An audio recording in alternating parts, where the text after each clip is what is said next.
Roseburg football is on the air. Kickoff is coming up, and the Roseburg Indians take the field for another night of hard-hitting high school football action. From the opening kickoff to the final whistle, the Score 92.3 FM and 1490 AM as you cover. Subscribe to 1490 The Score on YouTube and catch the action all season long. Now, let's head to the field and get ready for Roseburg High School football on The Score. Hello and good evening, everybody. Welcome to Barlow High School in Gresham, Oregon, as we get ready to bring you the season opener for Roseburg football. The Indians on the road as they kick off the 2025 season, and it's high school football back on the air here on The Score. Joey Keeran here with you, along with me, Knight Jarecki, tonight as we get ready to see the Indians for the first time in their second season under head coach Matt Watson, second season at the Class 5A level. But tonight they start things off against a Mount Hood Conference opponent and a 6A opponent in the Barlow Bruins. Second consecutive year that Roseburg will start off against a Mount Hood Conference team. This time, though, they're on the road against the crosstown rivals of the Gresham Gophers, who Roseburg beat last year to start out the season. The Indians will take on the Bruins tonight here in a spot that is fairly familiar to yours truly. Back at my alma mater here tonight, although things look fairly different when I played here. We didn't play here. We played across town at Mount Hood Community College. New facility built. It is a beautiful $5.2 million facility that opened up in 2019, and it is a gorgeous spot. A little bit toasty right now, though, Knight, as we get ready for some high school football on a Friday. You know, it certainly is toasty in the house that Keeran built, but nonetheless happy to be here. It's just so exciting. It's the start of football season. Everybody has the jitters. Everybody's just waiting for that opening kickoff, and it's just so excellent to be here. And what a special moment for you to be back here at your old stomping grounds for week number one. It's a lot of fun. My allegiances will lie somewhere in the middle, but, probably towards the orange and black. I've got 13 years under my belt, more years than I spent here at Barlow, by the way.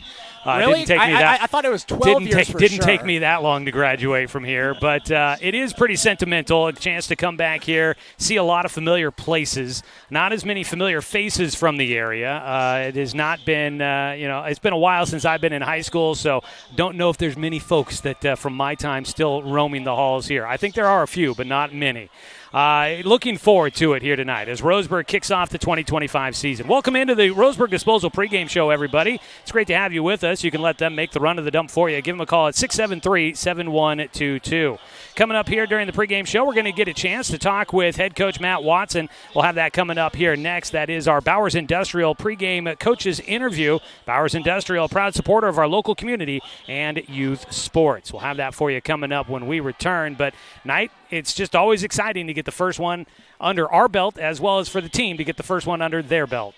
Especially this year because it is a week zero matchup. Everything is getting started a little bit earlier. It's great for us.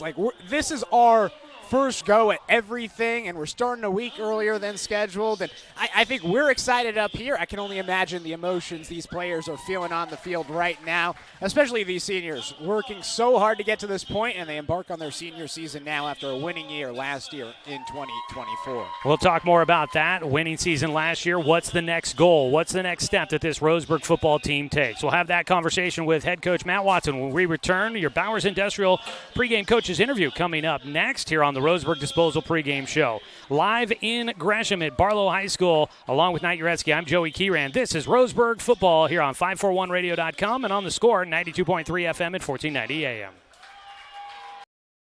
Hey there, sports fans. Thanks for watching this local sporting event online at 541radio.com. Did you know there's more than one way to watch games online? You can watch games on your laptop or desktop computer, your tablet, or even your smartphone just by going to 541radio.com. But we also use YouTube to stream all of our video broadcasts, which means you could be watching this game on your big screen TV with a number of different streaming devices. You can stream our live YouTube broadcast through your PlayStation or Xbox gaming device, or through streaming devices like Google Chromecast, Apple TV, or Roku. There's plenty of ways to follow this live local sporting event, plus you can find past events archived on 1490 The Score's YouTube channel. Find us on YouTube and subscribe today to keep up with the latest in local sports coverage.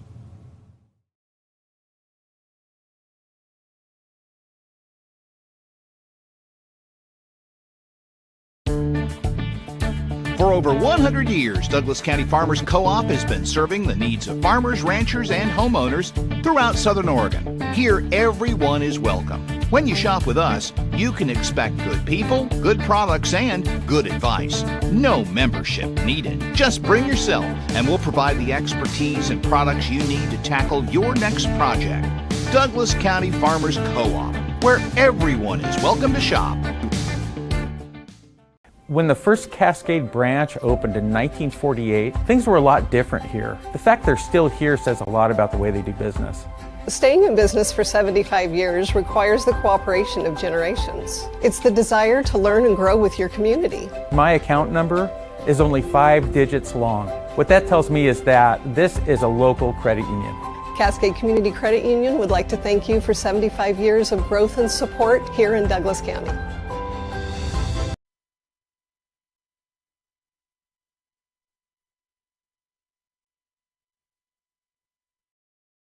Back with more of the Roseburg Disposal pregame show here on 541radio.com and on the Score, 92.3 FM and 1490 AM. Joining us is Coach Matt Watson. Remember which coach? It's a new season. I got to always remind, okay, which coach are we getting into here? It's Coach Matt Watson here and joining us for our Bowers Industrial pregame interview. Bowers Industrial, a proud supporter of our local community and youth sports. Well, Coach, it's finally here, game week. We're getting ready for Barlow up in Gresham. And, boy, after camps, after practices, going away for a team camp, you ready for these guys to get a chance to play against somebody in a different colored jersey? Man, I think everybody is ready for this week 0 game. It's just, we've been hitting each other for what feels like months. We've been hitting each other. We've been in the weight room. Guys that, like you say, they've gone to camp, they've done team bonding, they've been on the field. It's been 100 degrees. They're ready for a game. They're ready for somebody with a different colored jersey for sure.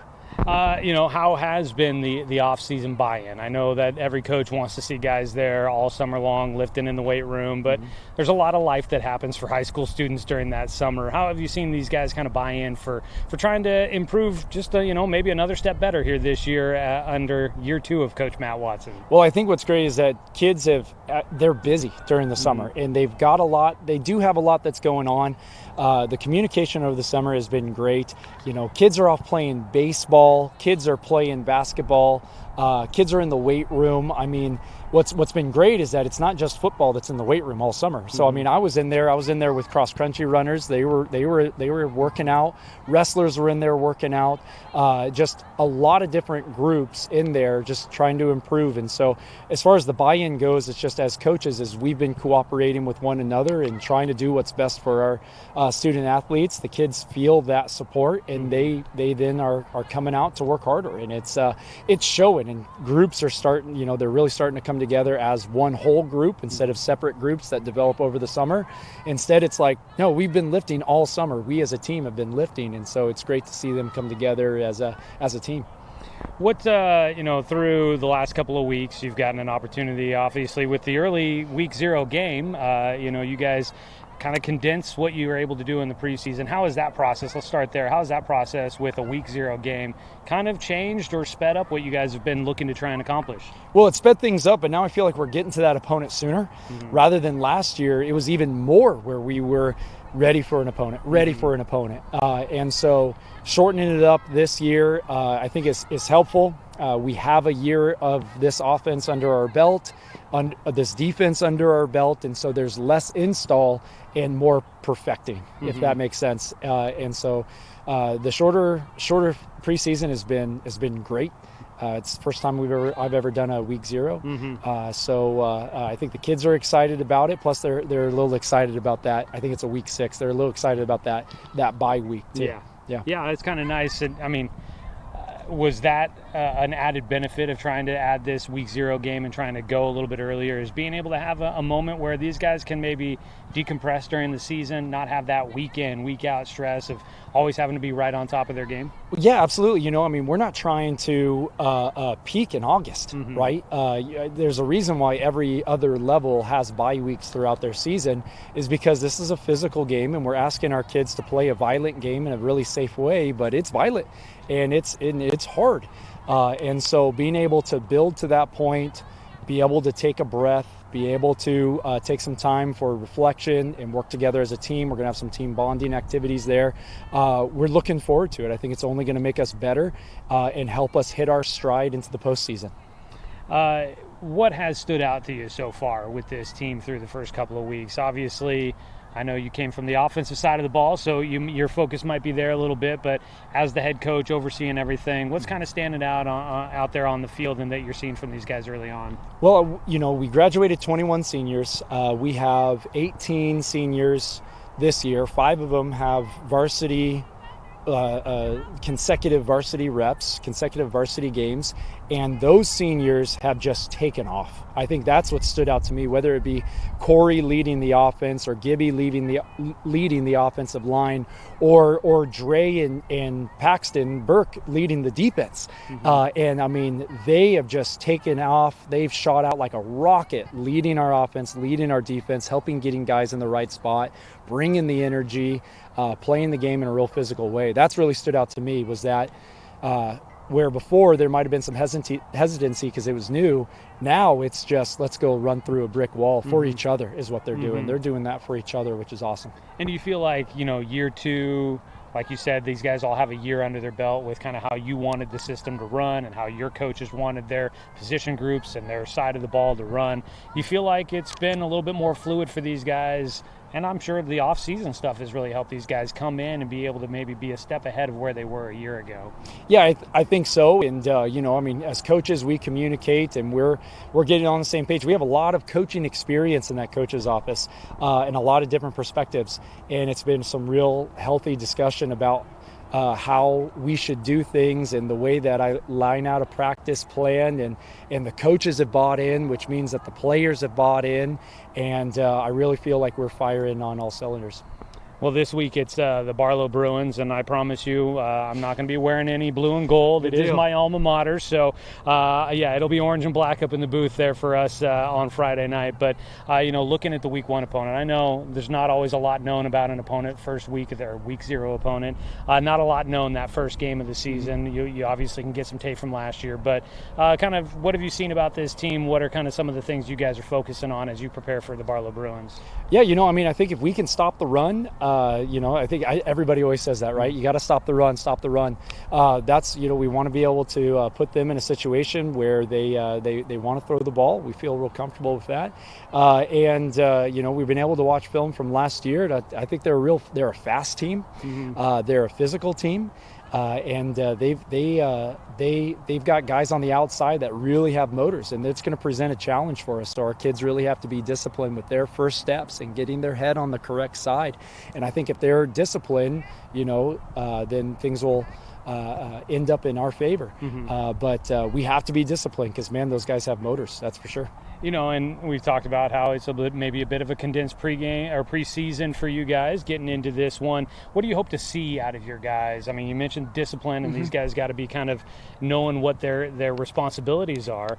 But what comes the objectives outside of winning the game? What are the objectives for the first game of the season for you guys? Yeah, naturally, win the game is our primary objective. But all the things that we've been working on throughout camp that we can have show up on film, making sure that we're stepping with the correct foot, making sure that we're finishing blocks, we're finishing tackle, checking on the effort, making sure that the effort is there, having our quarterback make the correct reads. If we're making the right reads on our option, then we're feeling pretty confident. And if we're wrapping up and rallying up, getting 11 guys to the ball on defense, then we're feeling real confident on both sides of the ball there. All right, Coach Matt Watson joining us here for our Bowers Industrial pregame coaches interview. We'll be ready for kickoff right around the corner as we continue on here on 541radio.com and on the Score, 92.3 FM at 1490 AM.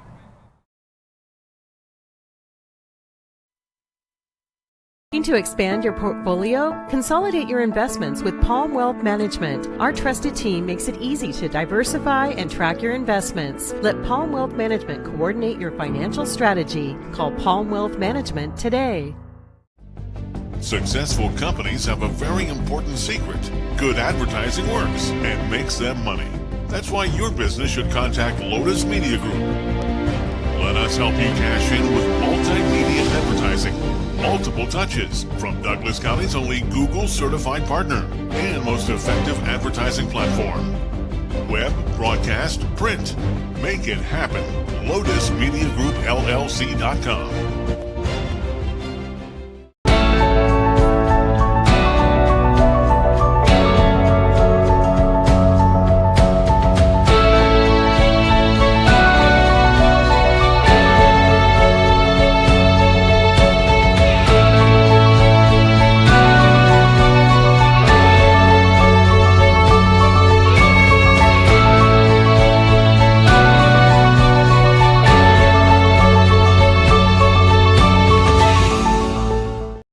Looking for more local sports coverage? CBS Sports Radio 1490 The Score has you covered. Check out our homepage at 541radio.com for sports stories, scores, and podcasts. And follow us on social media. 1490 The Score is on Twitter, Facebook, and Instagram. And take the station with you wherever you go with the 541 Radio app. Download the app in your smartphone's app store and get access to a live stream of the station, sports stories, podcasts, and easy messaging with the station and others. When it comes to finances, it can be hard to know what's in your best interest. Experience the strength of advice at Palm Wealth Management. From education and estate planning to retirement and the unexpected, we can help. Call Palm Wealth Management. Welcome you back here after a beautiful rendition of our national anthem. We're just about ready to go here at Barlow High School. Along with Knight Jarecki, I'm Joey Keeran. Knight, just quickly here on our final segment of the Roseburg Disposal pregame show, game opener, and we talked to Coach Watson about it on what does he want to see from the team, and obviously a win is always nice, but you're also, you only get 9 of them, unfortunately, so you don't have a lot of time to kind of test things out and figure out where you want it. You kind of have to do it on the fly, so kind of what, to your mind, what are some of the things that you feel like the coaching staff is hoping to find out tonight about this team? Well, I think the coaching staff is hoping to find out how strong their offensive line is. Graduated a lot of players on the offensive line last season as well as the defensive line, so I think they're going to be looking at the line play and seeing how that translates this year. It's another year for a lot of these players to kind of step up into that next role and kind of learn from the seniors last year and fill those shoes. The other thing that you're kind of looking for is to see how Corey Kimball has developed this season. Second year starting quarterback for the Roseburg Indians, had a really good junior season. Felt like he commanded the offense pretty well as a junior. Now, a year later, a little bit more experience, a little bit more of a leader, and we'll see how this season unfolds for him. It is reading 79 degrees on my phone right now, but we've had the sun barreling in on us here in the aluminum grandstands, and it's like a roaster's box up here, but the sun about to head behind the trees, and we'll get a little reprieve from the sunshine, and we'll get ready for some football. Before we take our final break, let's go ahead and pause 10 seconds for station identification. This is Roseburg football here on The Score.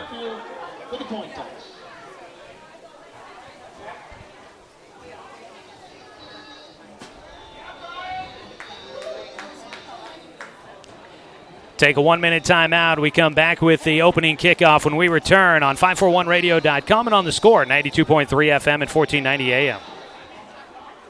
My wife and I moved to Oregon to raise a family, set our roots, and to have a lot of fun outdoors.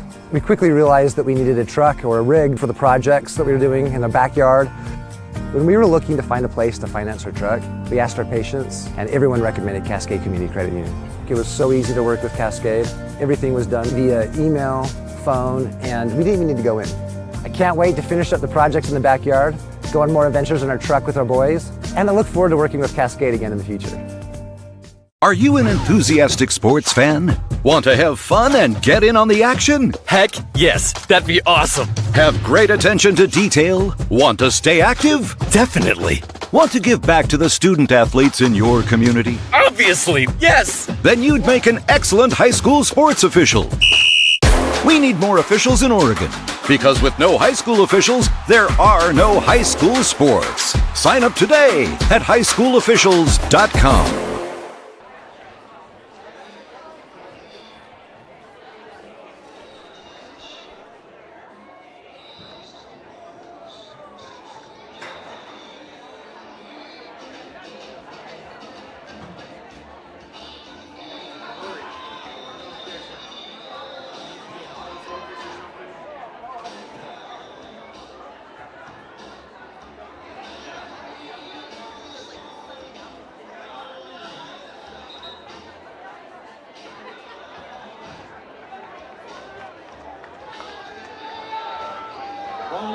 will receive the kickoff on the south end of the field.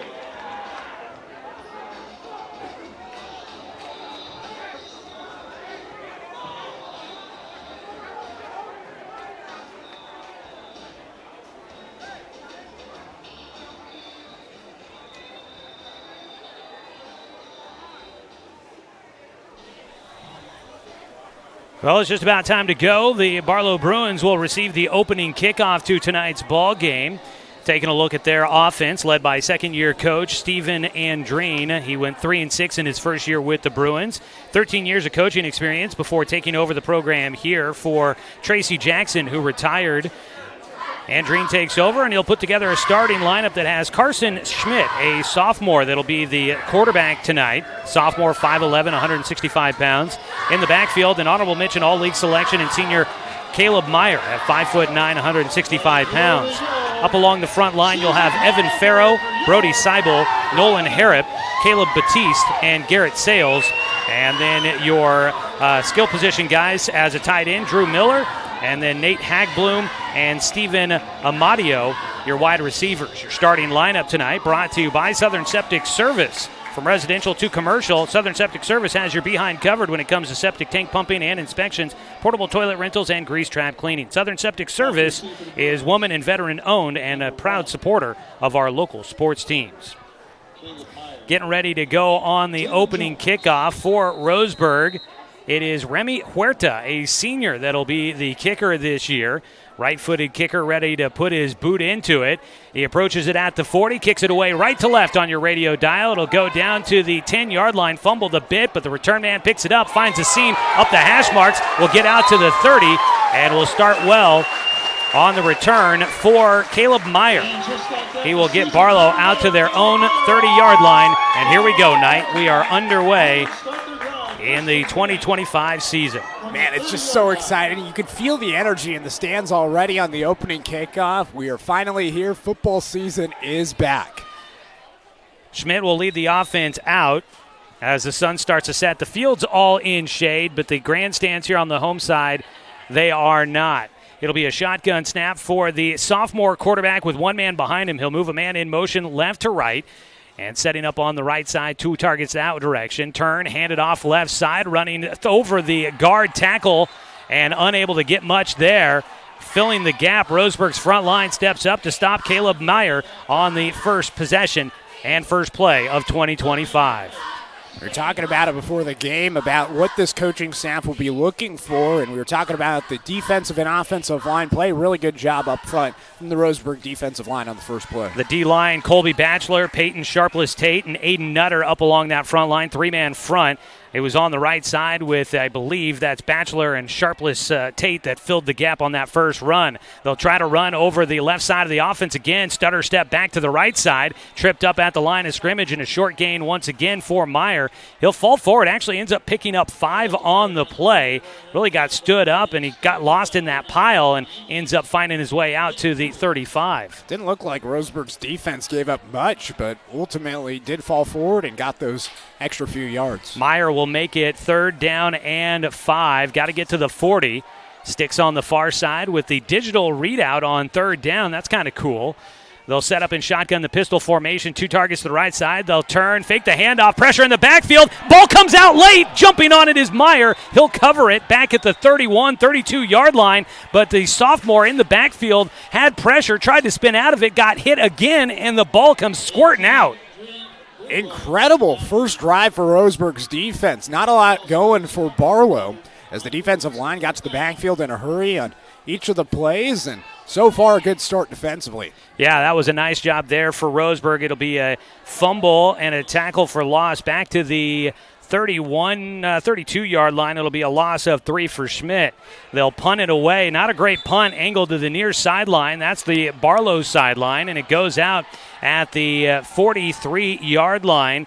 And that is where Roseburg will take over. They force a 3-and-out to start out the ball game. They get it with 10:02 to go here in the first quarter. And Roseburg, where are they spotting this? And the judge on the sideline says the 43. In the middle of the field, they're spotting it at the 42. And are they going to correct it here? Now they will. They'll move it up to the 43-yard line. Roseburg will have it there. First possession of the season for Roseburg. It'll be senior quarterback Corey Kimball to lead the way for the offense. Roseburg's offense coming off of one of its best seasons in over a decade, looking to build on that. But they've got some new guys. Handoff ball came out, trying to run their option offense. Kimball jumps back on it. He tried to give it to the A-back, Cruz Dirksen, up the middle, and he didn't hang on to it. Goes right back to the line of scrimmage. A fumble on the play. No gain for Roseburg. And a lot of new players getting some time offensively for Roseburg. You think about those seniors that graduated last year, including Tyler Reitman, who had a big impact towards the end of the season with his runs up the middle. A lot more new faces on the offensive side besides Corey Kimball. Up along the front line, Colby Batchelor, Carter Johnson, George Gibby, Peyton Sharpless-Tate, and Aiden Nutter, your starting offensive line. Corey Kimball, the senior, will be under center. Behind him in the A-back is what, or excuse me, the B-back is what they call him. Cruz Dirksen is behind Kimball, about 3-4 yards deep, and there must have been a penalty flag as we're waiting here, and they're going to mark this off against Roseburg. It's going to be 2nd and 10, and it's a false start. So first penalty of the night goes against Roseburg and backs them up 5 yards to their own 38-yard line. So the B-back is Dirksen. Then you've got the A-backs, Eli Rush, Dre Burwell. Out at wide receivers, McLean Steedman and Caden Moon, your Southern Septic Service starting lineup for tonight. The scoreboard reads 2nd and 15. The markers say 1st and 15. Go on the slant route, long throw to the far hash marks. From the left hash marks to the right hash marks, it's Caden Moon, the junior, that makes the grab and gets it out to the 46-yard line, and that'll be a pickup of 8 on the pass play. Last season, Moon was the starting quarterback for the JV team for Roseburg. Really impressed Coach Watson. Too good of an athlete to leave off of the starting lineup this season. So the false start came on the first play, so that was 1st down and 15. Now it is 2nd down and 7 for Roseburg. They've got it at their own 46. Fake the give, and it is a give. Man, Kimball is good at running that fake. He went around the end and followed it all the way through, but he gives it to Dirksen up the middle, and Dirksen gains about 4 yards to the midfield. Cruz Dirksen on his first carry will take it to the 50, and Roseburg has 3rd down and about 3. This is Roseburg's offense. Just round game, pound, and try to get it to 3rd and manageable. It is 3rd down and short. Under center will be Kimball. He's got the B-back 2 yards behind him. In motion goes Rush. He'll move back to the left side as they wanted to see what the defense does. They are jamming the box here against Roseburg as the Indians need just a few yards. Again, Rush moves in motion. This time it is a keeper for Kimball. He's got the 1st down, but a penalty flag out, but it stays on the near sideline. This might be against the Barlow sideline. A penalty flag is on the keeper for the quarterback. Kimball takes it into Barlow territory down to the 39-yard line. Will it stand?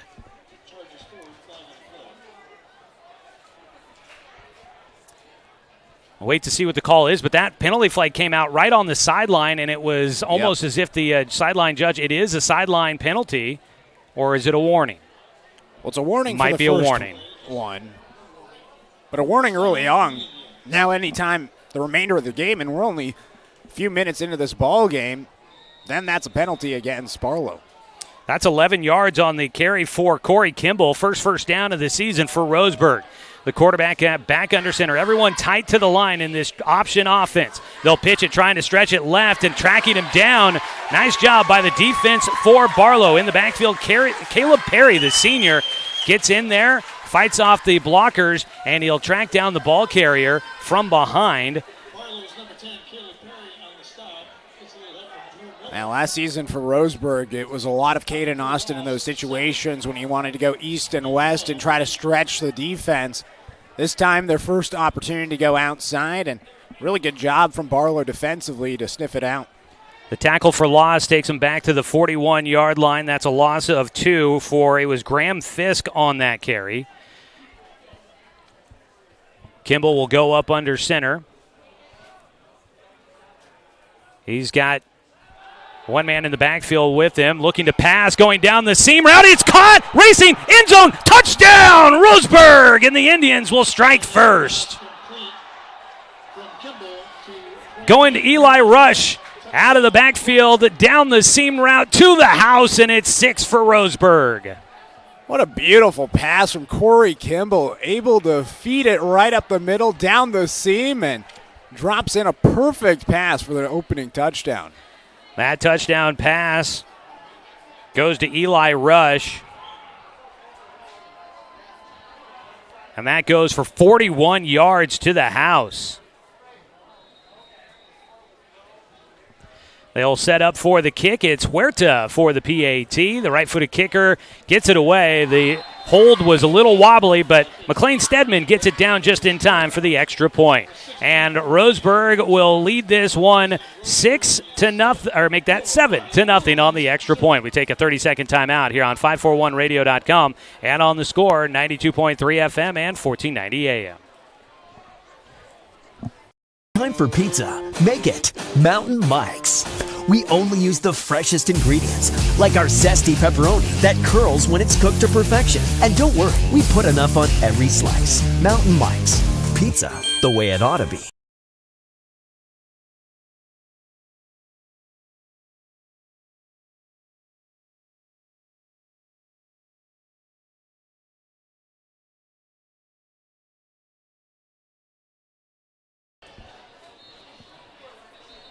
Roseburg strikes first on their opening drive of the 2025 season. They will go 6 plays.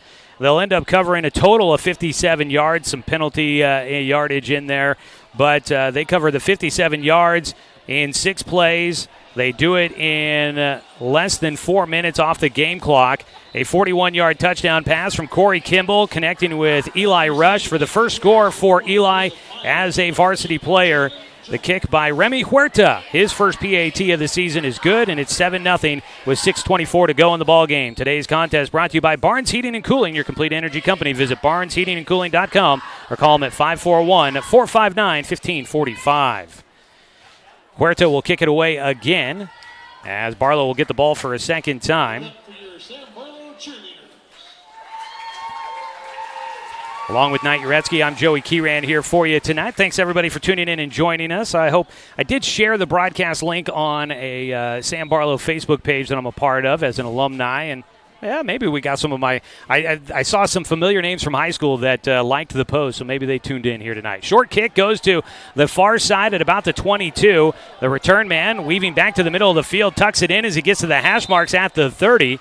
Spun down. Tackle made for Roseburg, and the return man, that is Matthew Rossi that returns that one.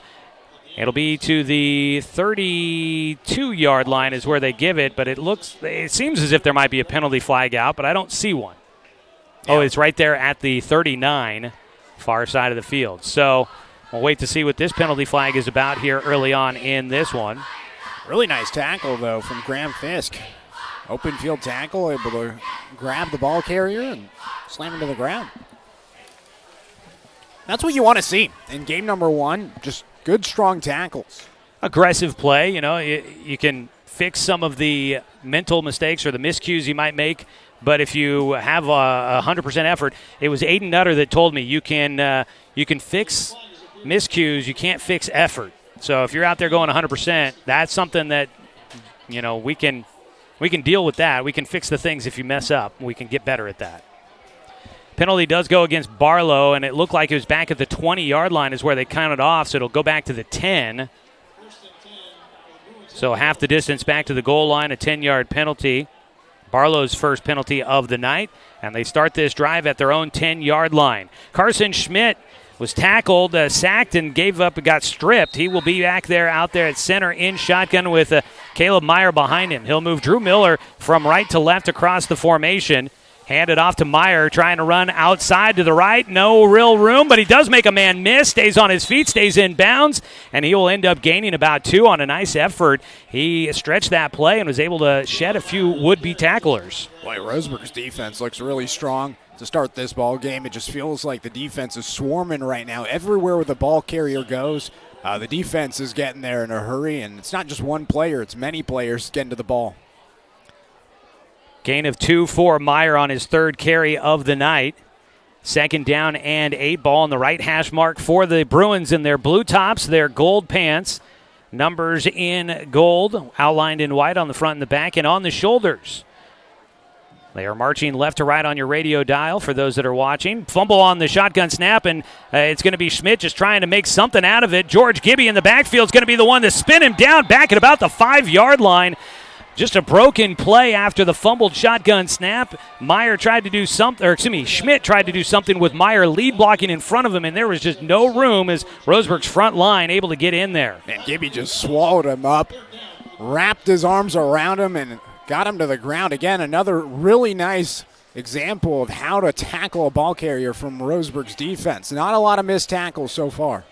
Loss of 5 on the tackle for loss for George Gibby. There was a couple of guys in there, but George Gibby should get plenty of credit on that one. Roseburg will set up in what is a passing down situation, 3rd down and 12. 4:40 to go in the first quarter. Roseburg leading 7-0. They pass behind the line of scrimmage. It's caught, weaving upfield out to the 10-yard line and stopped there. Caleb Meyer on the reception. First catch of the night for the Bruins. It'll go out to the 12-yard line. That is a pickup of 5. Schmidt's first completion. It goes to the running back out of the backfield, but it's going to be 4th down and 8.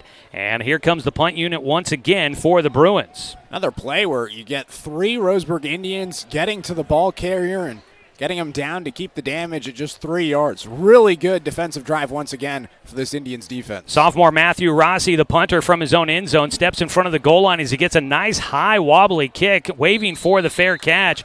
And it's made by Paxton Burke at the Barlow 44-yard line. So the Indians will stay on Barlow's side of the field. Plus territory for the Indians as they get it with 3:57 to go in the first quarter, leading at 7-0. Well, spotted actually at the 43 as Roseburg takes over. Offense back out there after a 41-yard touchdown pass to Eli Rush. We'll see what they have in store for us here this go-round. Set up with McLean Steedman spread out wide to the left side. And lone target on the far side of the field for Roseburg is Emery Hertieni. Going to run it left side, give it. Running left side is Cruz Dirksen. Gets to about the 41 and 40 and a half, right between the 40 and 41. They'll spot it down at the 41, a pickup of 2 for Dirksen. Really, for Roseburg's offense, you're hoping to get about 4 yards per play. This is a team that loves to drain the clock. This is a team that loves to control the clock and really limit the opportunities for the opposing team's offense. And so far, up 7-0. You can tell that they're slowing down the pace a little bit here in the second drive compared to the first drive. Sun's starting to go down. It's cooling off up here in the stands. Down on the field, Roseburg trying to wear off the clock here. 3:17. It's a give. No, they're going to hold it. It's Kimball, late pitch on the option, stretching it all the way to the sticks on the carry, Eli Rush. Rush, a junior, getting his first extended varsity action, and liking what I'm seeing out of that guy so far. He takes it almost to the line to gain, and I think they are going to call him just short at the 34. Really good play once again from him. Man, he's really exploded, and big shoes to fill with a lot of seniors graduating last year. And Coach Watson was hoping some of these juniors would step up, and Rush has certainly stood out so far. He picks up 7 on the play, makes it 3rd down and a yard. This would definitely be 4-down territory for Roseburg with that ground and pound offense that they like to employ. Kimball will be under center. This could be sneak territory for the senior.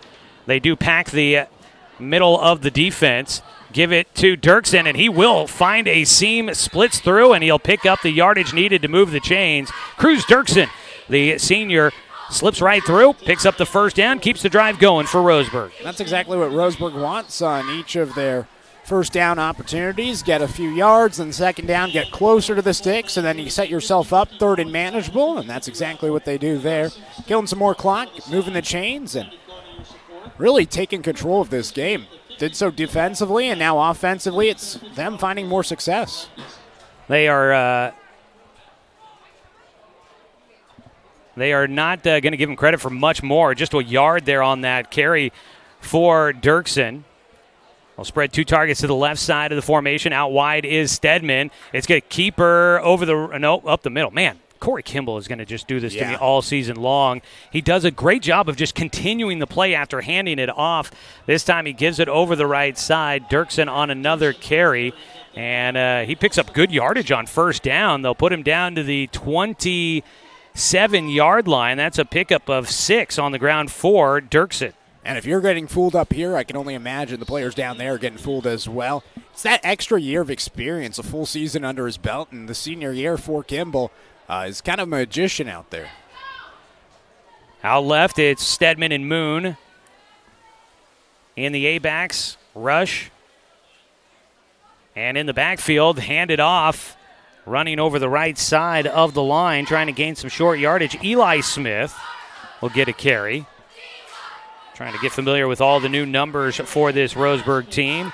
Smith takes it to the 23-yard line, a pickup of 4 for Eli Smith in his first carry.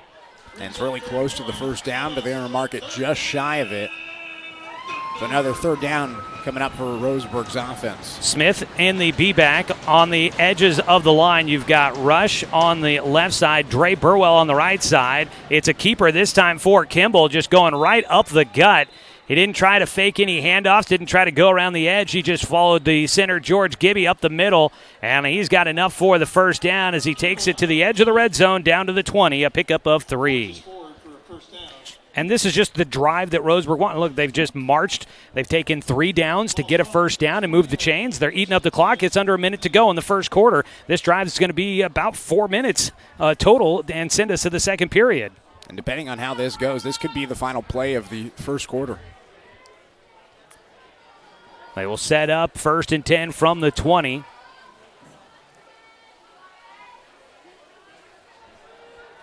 Running left side, trying to find the seam. Burwell slipped out of one tackle, could not escape a second.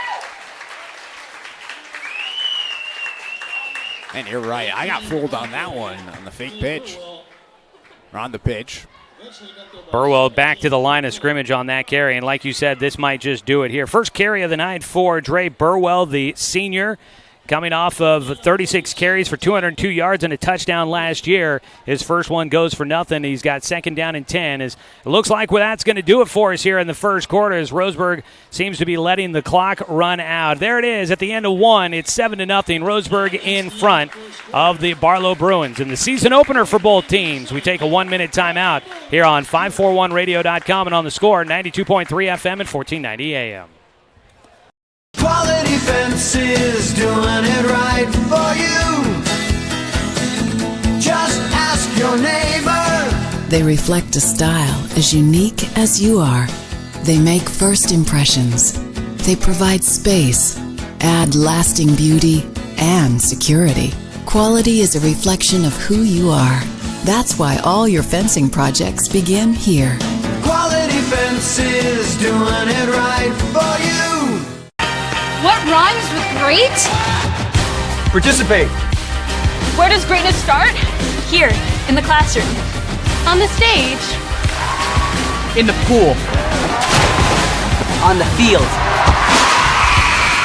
Where will your greatness take you? To better grades. To more friends. Yeah! Be great. Participate.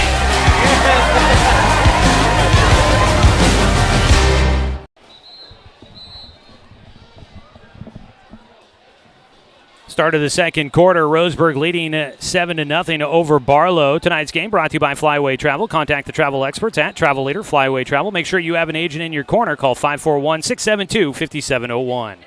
It'll be 2nd down and 10 for Roseburg, now moving left to right as they're just on the edge of the red zone. Keeper after the fake by Kimball up the middle, gets it down to the 15-yard line.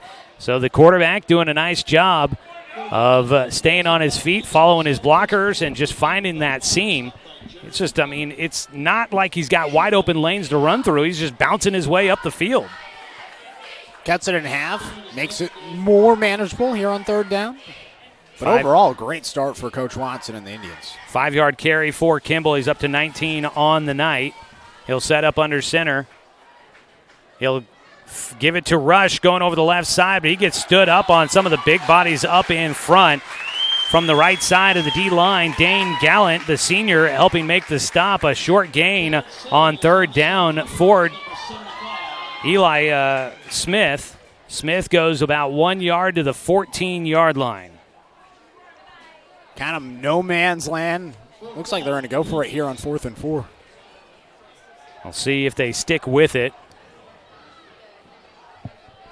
Might look to try and draw the defense off. You've got Moon spread out wide to the right, Steedman to the left side. We've only seen one pass attempt so far. It went for 41 yards. Looking to pass on a short route. Finds the man he needed. Got to the 10. At the 5, got a whole head of speed, but taken down violently after the catch. Nice job out in space for Graham Fisk. Makes the catch, moves the chains, and just a real calm, steady presence back in the backfield there by Corey Kimball. Let me get the names right. I'm just so excited. What a play down to the 4-yard line. Incredible play. And, that's why it's so great to have a senior back in the backfield as your quarterback. Nothing phases him. It's 4th down. Who cares? He's locked in, and he can settle in and deliver a pass for a first down. They needed 4 yards. They get 10 on the pass completion to Graham Fisk, and it's now first down once again for Roseburg. First down and goal, and whistles will stop the play before it starts. We've got a equipment issue on the far sideline. Having to head off the field will be Emery Hertini. Mispronounced that one earlier. I was waiting for my chance to say it again. Hertini has to go to the sideline to get his equipment all squared away. And actually, they're calling a delay of game. So maybe it wasn't an equipment issue. Well, maybe it was an equipment issue, but because of the substitution, it created too much time, and they ran out of time on the play clock. And that's an interesting one there. If it's an equipment issue, you'd think they would stop the play clock. So Roseburg gets backed up 5 yards to the 10. They'll set up with Kimball under center. Fakes the handoff, rolls right, saw a little bit of space, and he will take it. Rolls upfield. Was on top of a defender, and he spins off of that, takes it down to the 7-yard line. So Kimball on first and goal from the 10, takes it to the 7, picks up 3. And still, nonetheless, if you're Matt Watson, you got to be beaming right now. Just so happy with how this game has started. A couple of good defensive stops, and overall, touchdown on your opening drive and your second drive. This looks like the prototypical Roseburg football type of drive. It'll be second down and goal from the 7. Burwell to the right side of the line. On the left side is Rush. In the backfield is Dirksen. Moon to the right side. It's Steedman to the left. They go on the fade route to the receiver, and Steedman just can't quite get there. He's got good size. That fade route, I'd imagine, look forward to seeing that a few times this year, but it's just a bit long for the athletic McLean Steedman. The size and speed, it certainly looked like a good opportunity. Just looked like Steedman got a little bit shaken up out of the box and wasn't able to get to the corner of the end zone. So it'll be third down and goal from the 7.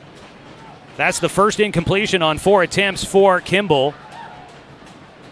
See if they look to try and just cut the deficit on the yardage needed here. It's a keeper after the fake. Going right side. Kimball push from behind. Stretches to the pylon. And he's in. Touchdown, Roseburg.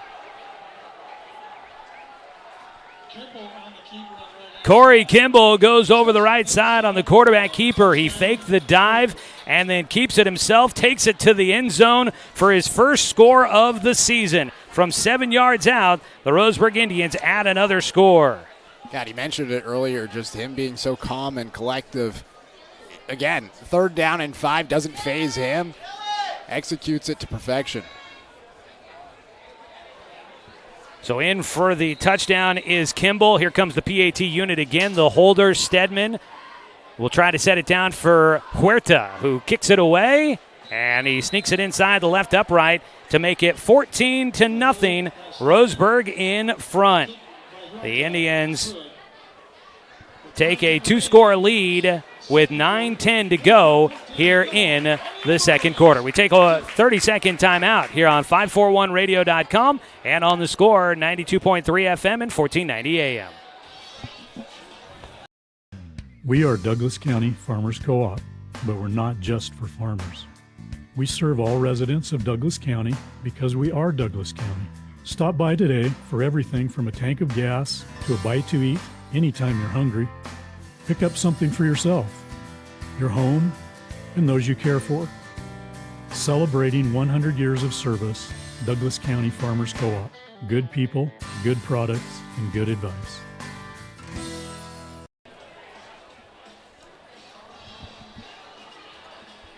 After a drive that spans the end of the first quarter into the second quarter, the Roseburg Indians add another 7. That'll go down as a 13-play drive. It covered 43 yards because Roseburg started at the Barlow 43, but they take 13 plays to get there. And it's a 7-yard run for Corey Kimball, his first rushing touchdown of the season. And he puts Roseburg up by 2 scores. The kickoff coming away from Huerta. Joey Keeran and Knight Jarecki here with you from Gresham at Barlow High School. The kick goes to the 11. The return man, Meyer, looking for some space, spins out of the first man and will wiggle his way up to about the 29-yard line. And with 9:02 to go in the first half, Barlow will have the ball at their own 29-yard line. Today's game brought to you by our friends at DC Farmers Co-op, where everyone is welcome to shop. Well, so far you are looking at 4 yards total of offense for this Barlow team. A 5-yard pass for 5 yards through the air, and they're -1 on the rushing on a couple of losses for the quarterback, Schmidt. Carson Schmidt, the sophomore, will be in the pistol formation with Meyer behind him. Turn, hand it to Meyer, trying to go over the left side of the line. He gets forced back into the teeth of the defense, and he stood up at the 30-yard line as whistles will stop the play. A pickup of 1 on the carry by Meyer. Again, another great play defensively for Roseburg. The defensive line breaking the line of scrimmage and just standing strong. Taking a look at the rest of Roseburg's defense, they got a lot of linebackers that they had listed as their starters. A.J. Black, Dre Burwell, an honorable mention all-league linebacker last year, the only returning all-leaguer for Roseburg. Eli Rush, Graham Fisk, and Nick Ruiz. In the secondary, McLean Steedman, Paxton Burke, and Caden Moon. 2nd down and 9, and whistles will stop things here. And we've got an equipment issue for Barlow. Are we going to get a delay a game for them? Running back into the play will be Matthew Rossi. He checks in for Drew Miller, the junior. Miller, an all-league selection as a defensive player last year for the Bruins, one of 2 returning all-leaguers for Barlow. So it'll be 2nd down and 9 as they reset things after the blood timeout. A man in motion, spread out wide to the right side, comes in tight to the line. Turn, it's Schmidt dropping back after the play fake, looking to pass downfield. Nobody really home. The throw almost. Did he hang on to it? No, incomplete. Roseburg almost pulls the interception, as I believe that was Steedman that almost had the diving catch. There is a penalty flag back at the line of scrimmage. Was Steedman out there? He lunged for it. I think just right between the hands into the turf. Penalty flag comes out. Roseburg leading 14-0 against Barlow with 8:11 to go in the second quarter. I want to remind everybody tonight's game is streaming with video online at 541radio.com and on the 1490 The Score YouTube channel. They're waving off the flag, by the way. You can watch our games on 1490 The Score. Search that on YouTube. You'll find our channel. We encourage you to hit the subscribe button, and that way you'll make sure you don't miss any of our action throughout this high school football season. We'll be there every Friday night to bring you Roseburg football, and if you hit the subscribe button, you can get notifications when we go live with another broadcast. So they wave off the flag, so that'll be an incomplete pass for Schmidt. He is 1 for 2 through the air. It'll be 3rd down and 9 now for the Bruins. Barlow has gone basically 3 and out on their first 2 possessions. This is their first possession of the second quarter. Meyer behind in the pistol. Schmidt looking to pass on the long third down play, and he lofts it over the head of his tight end, Miller. It goes deep and almost into the hands of the secondary for Roseburg. Caden Toscano-Martin was back there. He made a diving attempt, couldn't get to it, and that'll be another incompletion, and it's 4th down for the Barlow Bruins deep in their own territory. I mean, 3 drives, 3 3-and-outs for this Roseburg defense. Heck of a start defensively for this team, and if you can have that each and every week, you are going to be very, very successful this season. So the punt unit will come out once again for the Bruins. Paxton Burke, the return man. Boy, was he a good one last year. Averaged over 13 yards per return. He was the leading guy in the return game a year ago for the Indians. Left-footed boot from Rossi. It's not going to be enough to give Burke a chance to return it. Everybody will clear out as this ball will roll inside the 35 and down by the Bruins. So they punt for a third time tonight, give the ball back to Roseburg with 8:06 to go here in the first half. Roseburg will have it. They'll start back at their own 34-yard line. And for Roseburg, this will be their worst starting position of the night. I think they'll take that. I think they'll take that, especially up 14-0, and with the way that they were able to execute their drives on the last drive. It's been impressive so far. I mean, just 3 downs at a time and getting the first down. Offense will break, starting at the 34 with 8:06 to go before the halftime break. Coming up, we'll have your halftime report. Under center goes Kimball. He will pull it out from Dirksen. A penalty flag is out, makes the late pitch. Hit at the sideline. Not going to draw a whistle. Is a big hit. Taking him out of bounds. That's Jalen Jones, the senior, coming up and making a hard hit. Yeah, that was on the carry. Eli Rush. We'll wait to see what the penalty flag was. It was another great fake by Kimball, but the Indians might be called for a holding here. It could be a holding, but, man, he got rocked on the sideline. Waiting on the call for the penalty flag. Roseburg with 2 penalties so far tonight. It's a chop block called against Roseburg. I mean, a few penalties. I think that's probably the downside so far for Roseburg. I think that's our 3rd penalty so far of the ball game. Yeah, 3rd penalty for Roseburg, and they will mark this one off. It will. Another penalty flag comes out after they were starting to count it off. The penalty flag went back, or the ball goes back to the 19-yard line, and this seems like it's going to be a penalty for somebody saying something to an official, possibly. Another equipment thing, maybe. Well, the head of the white cap is coming over to talk to the coaches on the Barlow sideline.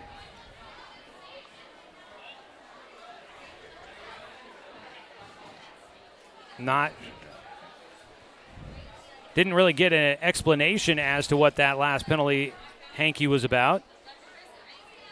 The ball is at the 19, and that is where it's going to stay. I don't think it was a penalty. Might have been another warning. Might have been a warning for Barlow as they go over and talk to the Barlow coaches. So it's first down and long as Roseburg's back at their own 19-yard line. 25 yards to go, looking to pass, hit as he throws, but has a man open downfield. It is caught, racing around. He's going to have to weave his way through traffic. Here goes Steedman. He's at the 20. He's at the 10. McLean Steedman to the house. Touchdown, Roseburg. No laundry on the field, and Roseburg will strike. This one goes for 81 yards, and Steedman with his first TD of the season. Wow, wow, wow. What a start to the season for Corey Kimball. His 3rd touchdown of the first half, his 2nd passing touchdown. And how explosive is this Roseburg offense? 81 yards. McLean Steedman just weaving in between defenders and taking it all the way himself. Couple of 40-plus yard passing touchdowns for Corey Kimball in week 1. Explosive plays here. That one goes 81 yards to the house. And now the PAT, Huerta getting busy out there. The right-footed kick goes through. The new kicker has been perfect on the night, and he's gotten plenty of work. 21-0, Roseburg in front. It comes with 7:45 to go in the first quarter. We're going to go ahead and take a 30-second timeout here on 541radio.com and on The Score, 92.3 FM and 1490 AM. Quality Fences, doing it right for you. Just ask your neighbor.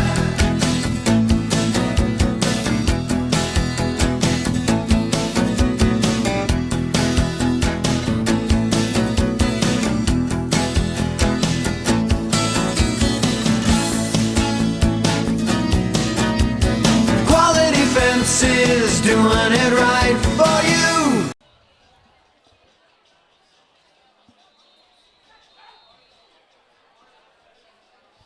Second passing touchdown of the night for Corey Kimball, and the first touchdown grab of the season for McLean Steedman on what was his first catch of the season. Takes it 81 yards to the house, got deep. Kimball did a great job. He got that ball out as he was getting hit, and he was able to loft it down there deep enough. That play going 81 yards on just one play for the score. 7:45 to go in the first half. Roseburg leading it 21-0. Barlow will be back out there to receive another kick from Huerta, who goes short to the 18-yard line. Taken by Rossi. He finds a bit of a seam, gets spun to the sideline, stays on his feet, weaves his way back towards the numbers, and is taken down from behind. And I think the guy that made the tackle a little dinged up as Rossi will set up Barlow in some of their best field position of the night as the ball will get spotted out beyond the 40-yard line. That is young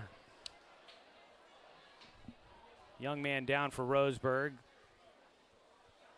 Tough to see from this angle. Yeah, it's a something 7. Yeah, I got that too.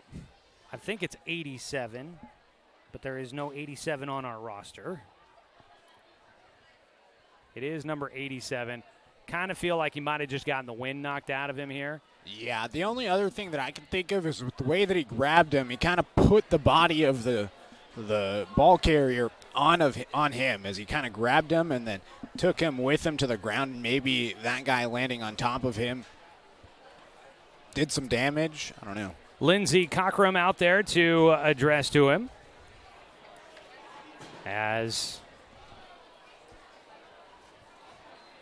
she will kind of I've had that happen as a football player where you just cannot breathe, all the air forced out of your lungs, and you basically just got to lay on the ground and pull up your shoulder pads to try and give your lungs some room to breathe. But hopefully we'll be all right. Going to get helped up to his feet and walk off the sideline here.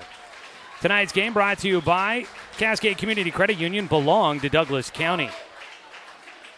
Stay with us at halftime. We'll recap the first half, get you some stats, and take a look at everything going on around Douglas County and beyond here tonight.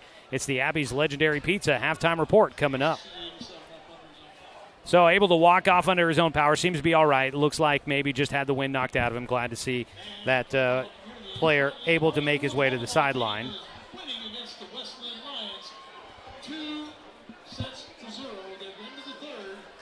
So here comes the offense back out for the Bruins in their blue tops, the yellow pants. Bruins up along the left pant leg as they will set up, looking to try and have their first down of the night. They've had to punt on every possession after 3 plays. Handed off to Meyer, trying to race to the outside, tracing the play and forcing it out there. Aiden Nutter stretched that play out, but Meyer does a good job of staying on his feet and taking some contact and able to fight through it.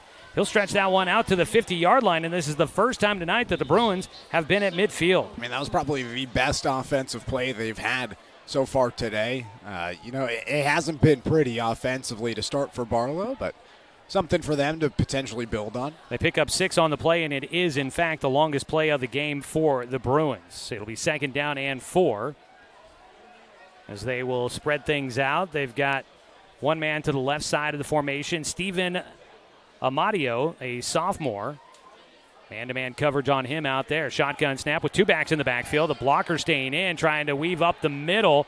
Meyer got a couple of yards and now gets stood up just across the 50. He'll be short of the line to game. It'll be 3rd down and about a yard as he gets down to the 47-yard line, a pickup of 3.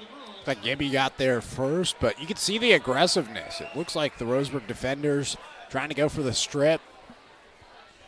Make something happen defensively. 6:20 and counting here in the first half. It's 3rd down and 1, a chance at their first down of the night for the Bruins. Roseburg with 3 men up on the line, but Burwell playing up on the edge as an edge rusher. They send the blitz, and Meyer makes the first man miss, gets back to the line of scrimmage. He'll actually lose a half a step, and Roseburg times the blitz up perfectly, fills the gap, and nowhere to go for the Bruins on offense. And you got to think this is 4-down territory for the Bruins. You're down 21-0 at home. Home opener of the season, and not anything going for you offensively. You're past midfield. And it looks like they're going to keep the offense out there. The tip of the football right at the 47. They've got to get it across the 46 for the first down. So it's a full yard to pick up here. They'll stay in the pistol formation. Schmidt in the backfield. He's about 5 yards deep, and behind him another 3 yards is Meyer. Waiting on the shotgun snap. 2 targets to the right side, 1 to the left, and they may be looking to just try and draw Roseburg offside. Clock's running at 5:16 to go.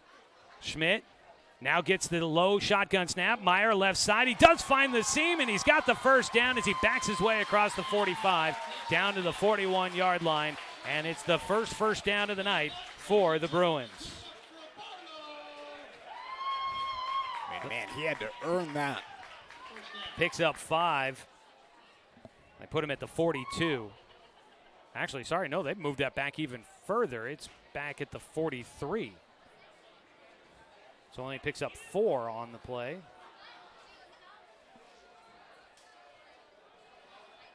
First down and 10 here in the first half. It's 21-0. Roseburg in front. Barlow with their first down. Pressure. Nutter flushes Schmidt out of the pocket, weaving his way to the right side, gets stood up at the 45, and he'll be taken down. A sack for Roseburg.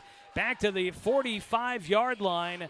A loss of about 2 on the play for the Bruins. And a nice job, Aiden Nutter, first one there to flush the quarterback out. Yeah, it's been really impressive today just to see this defense rally to the ball carrier. It's an all-out assault on the ball carrier for the Bruins. It felt like 5 guys had an opportunity, and in the end, 3 white jerseys around the ball carrier.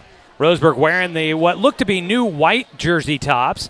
Not really any black trim except for just a slight one around the numbers, but other than that, a lot of orange and white. The black pants with the orange trim on the side. Indians down the side of the pant leg in white. They'll set up on 2nd and long. Do they continue to bring pressure? It looks like they will. Meyer's going to stretch it out to the left side of the offense. A hurdle around Paxton Burke, and he'll get downfield close to the 35-yard line.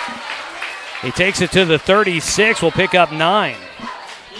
Easily has been the best offensive drive for Barlow, and this is a big drive for them. It's getting late here in the first half. They received the football first. So they need to score here if they want to stay in this ball game. Nice move by Meyer, who was an honorable mention all-league selection a year ago for the Bruins as a junior. He had Paxton Burke crashing in hard, and he got Burke going low, and he hurdled over the top of him as Burke goes sliding past. And a timeout called with 3:16 to go in the first half. The Bruins will use their first timeout. We're going to keep it right here as we've got your Abby's halftime report coming up in just a little bit. Abby's Pizza, a legendary pizza tradition. Here from Barlow High School, we'll be taking a look at some scores to report from you. I've been seeing, I think, a few scores from around Roseburg's league tonight. League opponents out of the 5A Special District 4. North Eugene's at Crescent Valley. Thurston's at Caldera. Mountain View at Springfield. Marist at Churchill. Marshfield at Crater. And Central at Eagle Point. All of those are league opponents, all getting started tonight. The league getting started all in week 0. The only one not playing tonight is South Eugene, who's doing a jamboree here this evening. So we'll see if we've got any scores there. Plus, around Douglas County, we've got Glide is hosting a game tonight against Regis, and Glendale's at Elgin for some 8-man football here this evening as well. End of the first quarter, 14-0 Glide. Nice. Former Roseburg Indian Zach Mandera is the head coach out there, along with a couple other former Roseburg Indians, and Colin Warmouth, Carson Ellis, and Riley Culberhouse joining the staff this year as well. Good luck to them the rest of the way. It is 3rd down and about 3 to try and pick up here for the Bruins.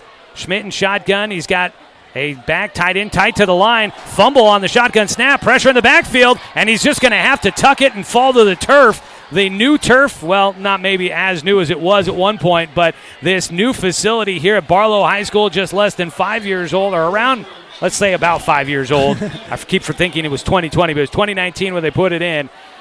And falling to this beautiful turf here at the facility, not quite what he was hoping for there for Schmidt as he gets sacked. The tackle will take him all the way back to the 44. He actually loses 8 on the play. Roseburg electing not to use a timeout here. They're going to keep their 3 timeouts. 2:36 and counting as the punt unit is out for Barlow. It is Rossi to kick it away. Gets it at the 45. He boots it. The left-footed kick, end over end, goes to the 20. And, that ball's loose. That is free. Burke tried to make a scoop on the run. That was probably not the right decision. Who recovers this loose ball? Roseburg tried to scoop it, and they will get it back. Oof. Jumping on the football for the Indians was Nick Ruiz. Not the suggested move on that one. Paxton Burke, the ball takes a bounce. He tries to play shortstop like he does during the spring and field that one on the hop and get ahead of steam with it, but he couldn't field it cleanly and almost coughed it up. It's not the move that you want to be making in that situation. Deep in your own territory with a lead. You get the aggressiveness, but still, I mean, this is late in the first half. Don't need to do anything too crazy. But now an opportunity offensively with 3 timeouts, and the way that this offense has been explosive, a big opportunity here for Roseburg before the half. They've got it at their own 17. Up the middle, Roseburg will rumble away with Cruz Dirksen, the senior back. Only played in 4 games last year as a running back. He played a lot of defense, but only played 4 games last year as a running back. Had 87 yards total, no touchdowns. He's getting his first chance to really get a good amount of carries here, and he takes that one out to the 26-yard line. Not a lot of urgency from Roseburg's offense. Maybe content up 21-0, but just shy of the first down. Longest run of the night for Dirksen as he takes it 9 yards out to the 22. Second down and a yard. Down to 1:37 to go in the first half.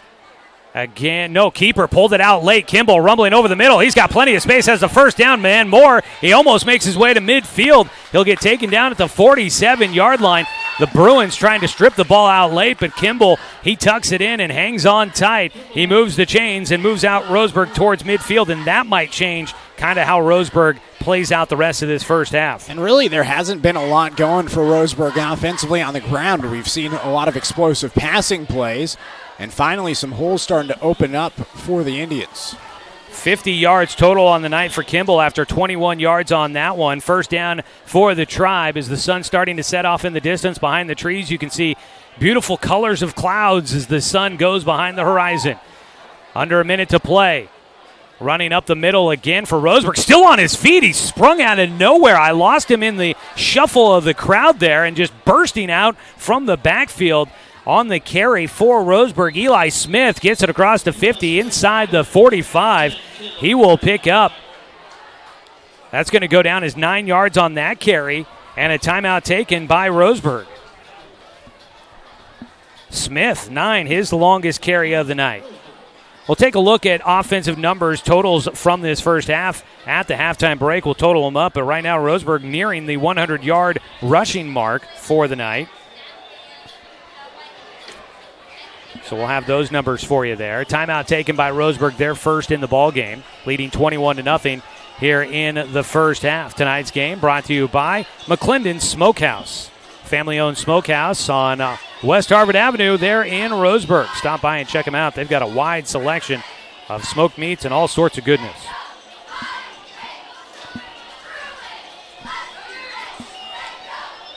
Incredible first half for Roseburg football. Didn't know what we were going to get here tonight. Didn't know what the production was going to look like offensively, losing a lot of starters from a year ago, but Corey Kimball has this offense humming. We got 1 yard to pick up for the first down for Roseburg. 44 seconds left to go in the first half. They lead it by 3 scores. Kimball's under center. Looking to pass. Going to launch it down the right sideline. Steedman down there reaching for it.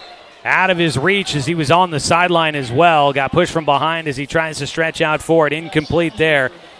4 of 6 through the air for Kimball tonight. And he is thrown for 140 yards so third Love the decision on 2nd and 1. You can be aggressive, take a shot. Third down and 1 with 40 seconds to go in the first half. Clock stopped on the incompletion. The crowd getting into it, stomping their feet, creating some noise. On the road in the season opener for Roseburg. Trying to add before the halftime break. Roseburg will get the ball to start the second half as well. It's a keeper for Kimball going over the right side, just trying to move the chains, and I think he's going to do it, stretching to the 42. That's enough for the first down. He picks up 2 yards. And that was a weapon we saw so much last year. Short yardage, Corey Kimball just on the keeper, able to really move the chains a lot. Kimball, go ahead, Knight. Just the clock was rolling. They didn't stop it despite the first down. Down to 18 seconds to go, and Roseburg with 2 timeouts still left in this first half. They are not electing to use one here. They might try to dial up one last play for the first half, and it looks like they might call a either they might just go to the locker room or they might call a timeout right before the half. Nope, they're going to go to the halftime break with it up 21-0. Go to the halftime break. Roseburg in front of the Barlow Bruins by 3 scores. We've got your Abby's Legendary Pizza halftime report coming up. Along with Knight Jarecki, I'm Joey Keeran. Thanks so much, everybody, for tuning in and joining us for tonight's broadcast, whether you're listening on the radio in Douglas County on the Score, 92.3 FM and 1490 AM, or maybe you are tuned in and joining us on the 541 radio app, listening live online, or watching with us on our YouTube channel at 1490 The Score. We appreciate you tuning in for the season opener of Roseburg football. We'll take a look at the first half stats, recap the action for you, take a look at some scores, and get you ready for the second half when we come back. At the break, it's 21-0. Roseburg in front of the Barlow Bruins here on 541radio.com and on the Score, 92.3 FM and 1490 AM. Hey there, sports fans. Thanks for watching this local sporting event online at 541radio.com. Did you know there's more than one way to watch games online? You can watch games on your laptop or desktop computer, your tablet, or even your smartphone just by going to 541radio.com. But we also use YouTube to stream all of our video broadcasts, which means you could be watching this game on your big screen TV with a number of different streaming devices. You can stream our live YouTube broadcast through your PlayStation or Xbox gaming device, or through streaming devices like Google Chromecast, Apple TV, or Roku. There's plenty of ways to follow this live local sporting event, plus you can find past events archived on 1490 The Score's YouTube channel. Find us on YouTube and subscribe today to keep up with the latest in local sports coverage.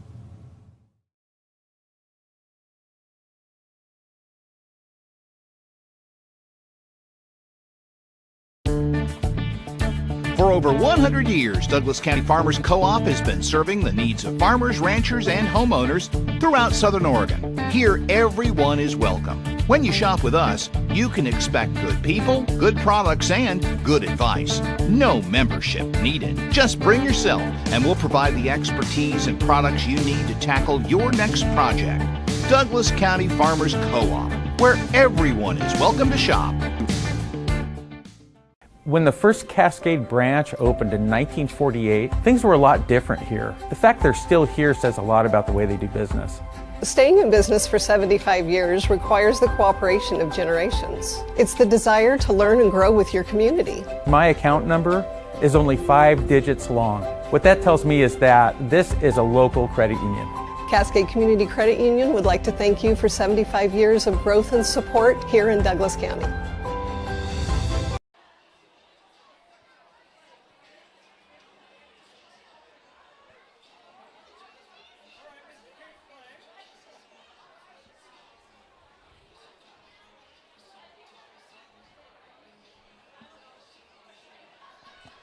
Back here at Barlow High School in Gresham, where the Roseburg Indians lead at 21-0 on top of the Barlow Bruins. This is your Abby's Legendary Pizza halftime report as the Roseburg Indians trying to get a win in the season opener against a Mount Hood Conference opponent for the second time in as many seasons. Knight Jarecki, impressions early on of what we've seen of this Roseburg team after year one of Matt Watson last year. Now we are looking at year 2, and it's looking like things are moving in the right direction. It certainly is. I mean, this defense looks dominant. For granted, we don't know exactly what Barlow is going to be this season, but defensively for Roseburg, a heck of a start. No points allowed in the first half. It took until late in the second quarter for Barlow to get their first down, and really just everything working offensively. I get it. The clock ran out towards the end of the first half. They weren't able to score their 4th touchdown of the game offensively, but I think if you have more time out there, you have another touchdown on the board for Roseburg. They've looked really, really good, and the defense has been really impressive, tackling the ball carrier, getting to the ball carrier, rallying together as a team, and just doing it collectively as a unit. Taking a look at your scoring recap here from the first half. Roseburg gets on the board 7-0 on their first drive, as it was a 41-yard pass play from Corey Kimball to Eli Rush. Rush's first career varsity touchdown made it 7-0 on the PAT by Remy Huerta, his first PAT kick. It was 7-0 at the end of one. Roseburg scores on a drive that ended the first quarter and extended into the second quarter. It was a 7-yard touchdown run by Corey Kimball. The PAT good for Huerta, 14-0 our score. And then on their next possession, Roseburg, an 81-yard pass completion. Kimball connecting with McLean Steedman on the score. And the PAT good once again. Roseburg leading it 21-0. We'll have a look at individual stats here coming up from the first half, but want to let you know that coming up in the postgame show, we will name our Quality Fence Player of the Game. Quality Fence doing it right for you. We'll see who's doing it right for Roseburg tonight with our Quality Fence Player of the Game, so stay tuned for that in the postgame. Tonight's game brought to you by Gibbs RV Superstore. You got to get to Gibbs. As we take it all in here tonight, this is my alma mater. A lot of the place looks the same, but a lot of it looks different. I'm really impressed with the facility they've put together here. Real quick, I wanted to get your thoughts on just this setting for Barlow football here and track and field as well, as they've got a great facility for track and field to put together here as well. Phenomenal facility. I think the great thing about this facility is just having the trees around. The drive here is really beautiful. You're driving through a lot of farmland, a lot of the country. Sure, there is a lot of new housing developments from when you were here last that are circled around this high school, but nonetheless, it's a really nice field, beautiful turf out there, a nice track. On the near side, a beautiful home seating selection with a roof over it, which is super nice, especially towards the later portion of the season where you may get some rain. And then it's just nice to have this thick forested woodsy area in the distance looking out from the home sides. You also get the view out towards the west. Beautiful sunset happening here today. I'm really impressed with this Barlow setup, and I can only imagine how impressed you are. This probably wasn't as nice when you were going here at all. No, it was a grass field that had a lot of sand in it. And during these hot early weeks of the season where you are sweating like we kind of are right now, you'd get tackled into that sand that they would put on there, and it would you would just get coated in it. You'd go to the locker room just coated in sand, covered in sweat. Yeah, a lot of fun. But and they've extended some of the parking, which was always a fun thing here at Barlow when I was a student trying to drive for the first time to try and find parking. Had to park back in the annex where great story, one time lost my retainer in the annex. Weeks later, found it, continued to use it. No cleaning, nothing? No, I just took it home and cleansed it and then put my retainer back on. The first time I had braces, they never did take. Still got that gap in the teeth there in the front. So, but a lot of fond memories here at Barlow High School, and definitely fun to be back here for the first time as a broadcaster. Yeah, speaking of gaps, though, you filled a lot of gaps in high school. All-league linebacker here. Two-time all-league linebacker. Don't cut me short here there. At Barlow High School. That is correct. Yeah, my mom texting and letting me know 25 years since I took the field as a player. It's crazy. Unfortunately, never got to do it here. Well, I think they played the JV games here back in the day, so I probably got to do it then. But as a varsity player, we played over at Mount Hood Community College, which it was kind of weird to take a bus to go to a home game, but at the same time, it was pretty cool to play in a great facility over at Mount Hood Community College. It was a cool place to play. Yeah. Just kind of weird that it was our home field, and we had to go about 4 miles to get over there. But, I mean, it could be worse. I mean, UCLA football plays at the Rose Bowl, and they have to go all the way across Los Angeles. I mean, that would be kind of brutal. Yeah, that would kind of suck. Traffic in Gresham, not nearly as bad. Heading down Lusted and back-to-back roads here in Gresham. Oh, man, drove by the old house as well, the whole homestead, and saw where I grew up through my formative youth here in Gresham. A lot of good memories, and right now the Barlow Bruins are facing a tough one, the Roseburg Indians making some good memories here as it's your Abby's halftime report. We'll come back with a look at statistics when we return after this 2-minute timeout on 541radio.com and on the Score, 92.3 FM and 1490 AM. To expand your portfolio? Consolidate your investments with Palm Wealth Management. Our trusted team makes it easy to diversify and track your investments. Let Palm Wealth Management coordinate your financial strategy. Call Palm Wealth Management today. Successful companies have a very important secret. Good advertising works and makes them money.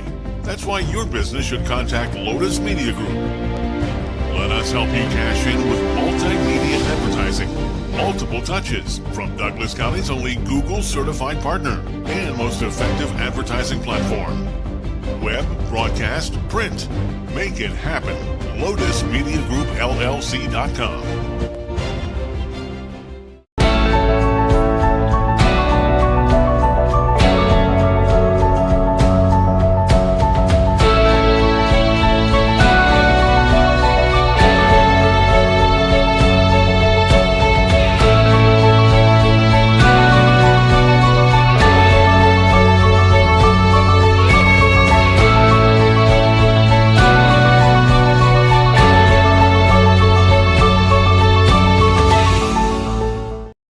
Looking for more local sports coverage? CBS Sports Radio 1490 The Score has you covered. Check out our homepage at 541radio.com for sports stories, scores, and podcasts. And follow us on social media. 1490 The Score is on Twitter, Facebook, and Instagram. And take the station with you wherever you go with the 541 Radio app. Download the app in your smartphone's app store and get access to a live stream of the station, sports stories, podcasts, and easy messaging with the station and others. When it comes to finances, it can be hard to know what's in your best interest. Experience the strength of advice at Palm Wealth Management. From education and estate planning to retirement and the unexpected, we can help. Call Palm Wealth Management.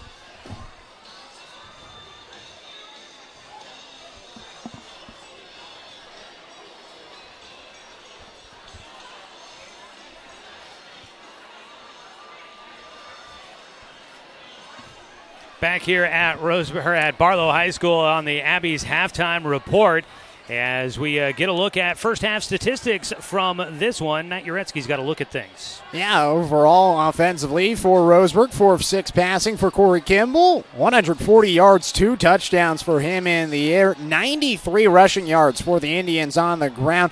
An impressive first half of football, looking at over 230 yards in that first half. On the other side for Barlow, just 1 of 3 passing, 5 yards offensively through the air, and just 12 yards rushing. Impressive stuff, just 17 yards of total offense given up by Roseburg's defense. Impressive stuff. So, an incredible first half for Roseburg football. A good start offensively, got it going, 21-0. They are currently leading. Corey Kimball, 3 total touchdowns for him, 2 in the air, and 1 rushing overall. And a good start defensively as well for the Indians. Early leader in the clubhouse for our quality defense player of the game. We will have a full recap of the game coming up for you in the Umpqua Dairy postgame show, so stay tuned for that. Tonight's game is brought to you by Palm Wealth Management, a member of D.A. Davidson Company, member SIPC. We'll take our final break here at the Abby's halftime report. We come back with some thoughts for the second half as we return here on 541radio.com and on the Score, 92.3 FM and 1490 AM. My wife and I moved to Oregon to raise a family, set our roots, and to have a lot of fun outdoors. We quickly realized that we needed a truck or a rig for the projects that we were doing in the backyard. When we were looking to find a place to finance our truck, we asked our patients, and everyone recommended Cascade Community Credit Union. It was so easy to work with Cascade. Everything was done via email, phone, and we didn't even need to go in. I can't wait to finish up the projects in the backyard, go on more adventures in our truck with our boys, and I look forward to working with Cascade again in the future.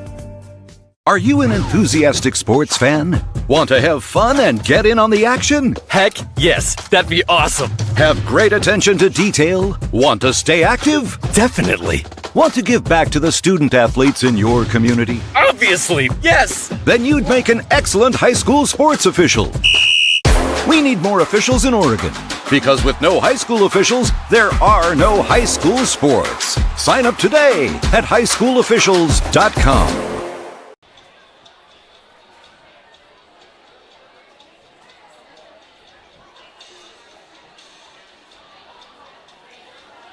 Back here at Barlow in Gresham, along with Knight Jarecki, I'm Joey Keeran. It's great to have everybody with us. This angle makes us look really tall. So yeah, it feels good to be this tall. Yeah, it kind of feels nice. First time trying to wanted to get some little screen action here, and I want to acknowledge this, that unfortunately we are in the process of saying goodbye to Knight Jarecki. It's been kind of a week-long process here, but tonight, final day of you full-time with us at the radio stations. Might see if we can make it happen to have you with us for some football Friday nights here in the future. But just want to say that it has been an absolute pleasure to have you with me here throughout this entire last year. Really sad that we have to say goodbye, but I just cannot say thank you enough for all of the great work you've done. It's been a lot of fun to get to know you and a lot of fun to have you with us. And you did great stuff, man, and I look forward to seeing where things take you from here on out. Thank you, Joey. And, I'd like to thank you a lot. You've been a great mentor for me. Unbelievable experience down here in Douglas County. It's been an honor to get to tell the stories of these student athletes and be a part of the Roseburg community. You've helped me a lot throughout this entire journey, learning about Douglas County, learning about Roseburg football. There's so much history about Roseburg and just this football program, and it's been an honor to get to work some football broadcasts with you, do some baseball, do some basketball, do some Doc Stewarts, and it's sad to have to say goodbye and, give this up. We'll see if we can pull things through moving forward as the season goes on. But nonetheless, thank you a lot. You've been the best partner and mentor that I can ask for. It's been a while since I've had a partner with your skill and just camaraderie that we've had. It's been a lot of fun. Well, it's been my pleasure, and thank you for all the good work. It's a lot of fun to get to know you, and obviously I think lifelong friends. We'll stay in touch. I've got to make sure I give you the real phone number now, so not just the work number. So it's been a lot of fun having you with us here tonight, and great stuff. And as always, you'll be welcome back in the booth with us here as we make our way through. So I wanted to take that moment to say that as we get ready to come out of the locker room here tonight, Roseburg gets the ball to start the second half. Thoughts on what we want to see here? Great first half. They controlled the clock like they want to. They played their offense, struck on big plays. We didn't see too many penalties, not too many miscues. And I think it was about as good of a first half as Roseburg could have asked for. How do they follow that up with the second half here coming up? I think you just keep it up. You can't take your foot off the pedal. At this point, I think the only thing that you can clean up is the penalties. It's been a couple of miscues for the team, and they haven't necessarily been in-game penalties. You had the delay of game, you had a false start, and so those are penalties that you can clean up. You can control those ones. Can't necessarily control the ones that happen in the game. Sometimes you're a little bit too aggressive, and that's okay. Those are the penalties that you're going to take if you are going to have to take some penalties. But overall, got to keep your foot on the pedal. You get the ball to start this second half. You're up 21-0, and if you can go up 4 touchdowns, and with the way that the offense has been able to control the game, control the clock, this could be a situation where Roseburg could drain enough clock, score a touchdown, that they could put this game out of reach here on this opening drive. Out at Barlow High School, and boy, a fun one here to start out the season for Roseburg. A great start to their season, and this was a team last year that they were this close, and you can't see me doing it because I'm no longer on camera or you're listening on the radio, but they were this close to a postseason berth a year ago, and this Roseburg team is hoping to try and take it to that next level here coming up this season. We've got a little bit of time here left before we go into the second half here, so let's see if we've got any score updates. You want to check and see if we've got anything from that Glide game. I'll scroll through here on some of the updates. Sandy out of the Mount Hood Conference with the Barlow Bruins. They're at Sunset. Sandy's leading 28-13 in the second quarter there. Former Southwest Conference opponent for Roseburg, South Medford. They're trailing 14-0 at the end of the first quarter against Lake Oswego. Out of Roseburg's league, the Crater Comets, they trail 20-14 just before half against Marshfield. North Eugene, another future opponent for Roseburg. Crescent Valley and North Eugene in a tight one. 7-6 North Eugene leading in that one. So there are some of the score updates that we've seen so far, and they're all relevant, which is kind of cool. Nice to get some relevant scores for us here tonight. Any updates from Glide? It's 20-0 Glide, 5:35 to play in the first half. So a good start for the Wildcats out there. Good to see for Zach Mandera and that squad. Yeah, nice to see the former Roseburg Indian having a good go in his season opener of year 2 out at Glide High School. All right, second half is just about to get underway for us here from Barlow High School. And Roseburg will be receiving the football to start the second half. They'll be moving right to left on your radio dial. The kickoff away. It's a short squib kick, and they go the onside kick, and it's that number 87 once again that is the man to touch the football. Last time he was on the kick coverage team on making the tackle. This time he recovers the onside kick attempt, and Roseburg will get the football really close to midfield. Barlow trying to catch the Indians off guard, and Roseburg will start with the football at their own 49-yard line. As mentioned earlier, Roseburg with 233 yards of total offense in that first half. Last year, Roseburg averaged 308 yards per game. We'll see if they can beat that mark here in the first one in 2025. First play of the third quarter, Corey Kimball under center. Burwell tight to the line on the right side. Behind him, Dirksen in the B-back.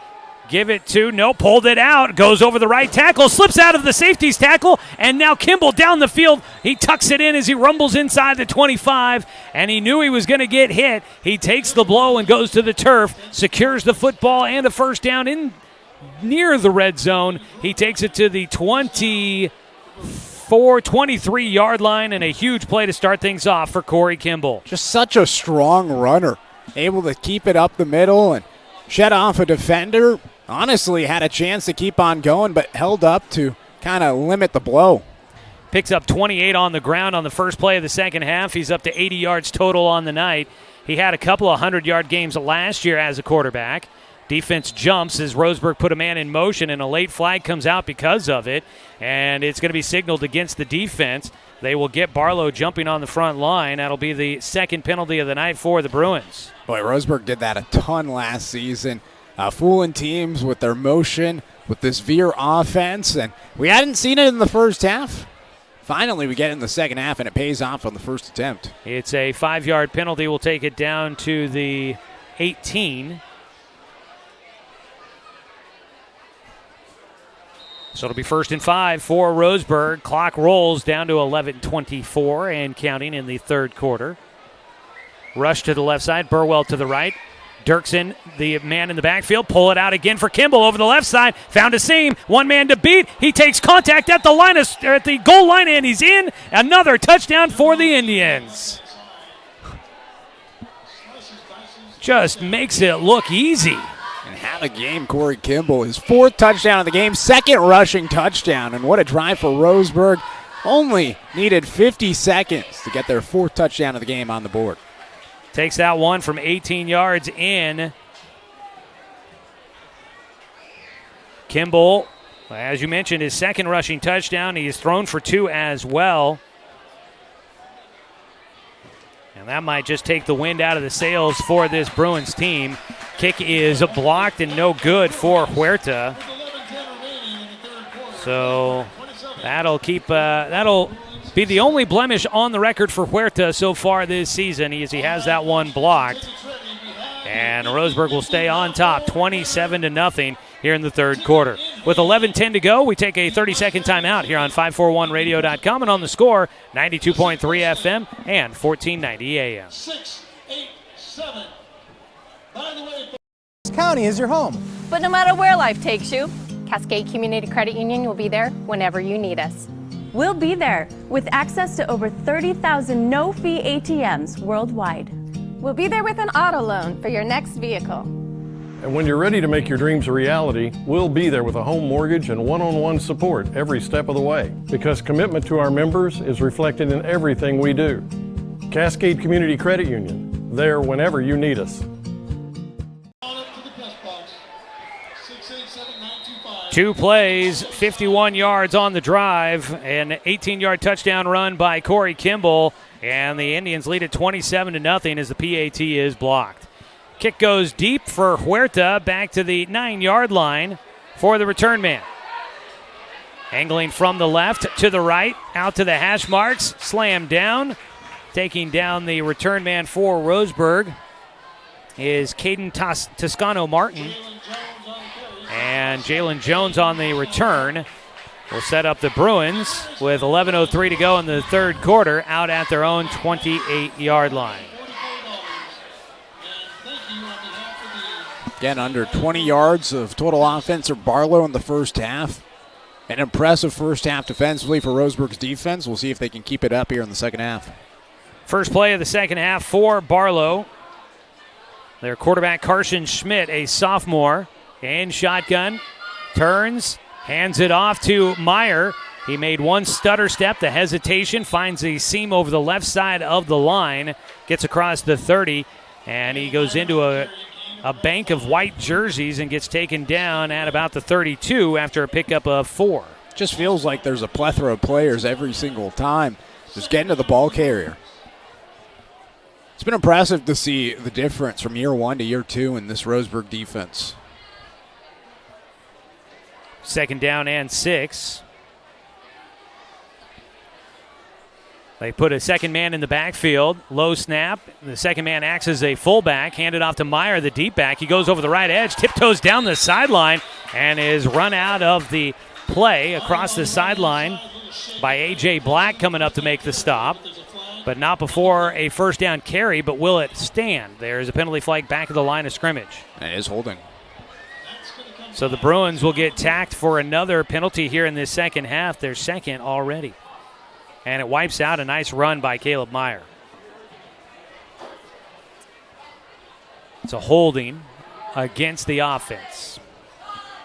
I did not ask. There is an Adam Meyer that is an assistant coach on the varsity team here. I actually went and talked to him before because I went to school with his younger brother, Luke Meyer.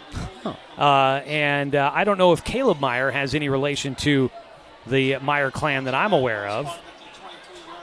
Okay, here's something. Oh, there's a Roseburg player that is injured on the near sideline. Coach Matt Watson had run across the field, and I was wondering what that was about. Lindsay's over attending to a player down for Roseburg. We'll get you an update there. The play will continue. Fumbled snap again for Schmidt. He makes a turn, and there's nowhere to go. Meet at the quarterback in the backfield. The ball might have come out. No, Schmidt hung on to it. Meeting at the quarterback, A.J. Black and Nick Ruiz both getting in the backfield. Another sack for Roseburg. Just a ton of burst from the linebacking core and just right up the middle. Waste no time. And another big loss for Barlow's offense. They go back to the 10-yard line, a loss of 12 for Schmidt. As the injured player for Roseburg will get helped across the field. That is Bo Pascal. That will head to his own sideline after getting attended to in the midst of the Barlow sideline. I didn't see what had happened to him as he went down. I didn't even know he was there until Coach Watson made his way across the sideline. I thought, why is Roseburg's head coach going to the Barlow sideline? I was hoping it wasn't going to be anything too crazy. Unfortunately, it was for an injured player. I mean, crazy that they even had a play with Roseburg's head coach on the Barlow sideline. Rarely do you see that. Yeah, that's a little interesting there.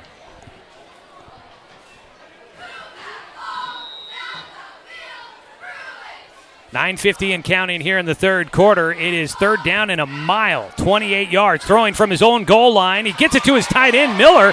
Miller out in front, gets one block. He's got a foot race, has the first down. And he's going to take it out to the 50-yard line. I was looking for any penalty flags. It looked like maybe a couple of crackback blocks, but they call them all legal. No blindside blocks. And out to the 50-yard line. It's going to be a pickup of 40 on the pass play to the tight end, Drew Miller. Wow, 3rd and 28. What a miracle for Barlow. Looked like pretty good defense from Roseburg. Just a little bit of a collision at the catch, and he was able to bounce off the tackle, and then he had open grass to the far side, was able to use his wheels and beat the Roseburg defenders for the first down. That is the longest play from scrimmage tonight for the Bruins. They didn't get a first down until the second quarter. This time they get a first down on their first drive despite facing 3rd and 28. They still trail it 27-0 here in the third quarter with 9:21 to go. Low snap goes through the legs of the quarterback. It's rolling around on the ground, and it gets kicked right into one of Roseburg's defensive linemen.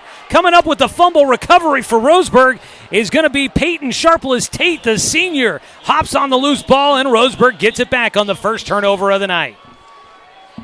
Boy, what a response from Roseburg's defense. That's what you love to see, just the quick memory. Forget the last play, got to focus on the next play, and that's exactly what they do. They get a turnover. So a fumble lost.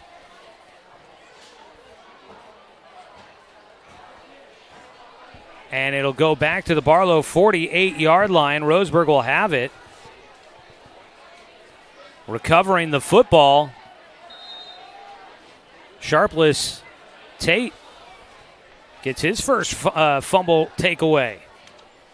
So Roseburg with the 9:15 to go here in the third quarter has the football from the 45-yard line going down the sideline, and it goes in and out of the hands of their intended receiver. Hertini out there was looking for a flag on maybe some contact. He's not going to get it. Well, he got free from the defender. He had it in his hands, just tried to make the catch up against the shoulder pads instead of trying to catch it with the actual hands. Just the third incompletion of the night for Corey Kimball. Second down and 10. Kimball under center. Burwell to the right side. Smith to the left. Dirksen in the backfield. Excuse me, that is Rush in the backfield. Actually, Smith is in the backfield. He gets it. Still figuring out all the numbers. 22 and 24, 21. They're all in there. And this time it is Eli Smith that runs through the middle and will pick up a first down on second down and 10. He goes plenty of distance there. And this offense is just humming. There hasn't been too much that has stopped them other than the clock in the first half.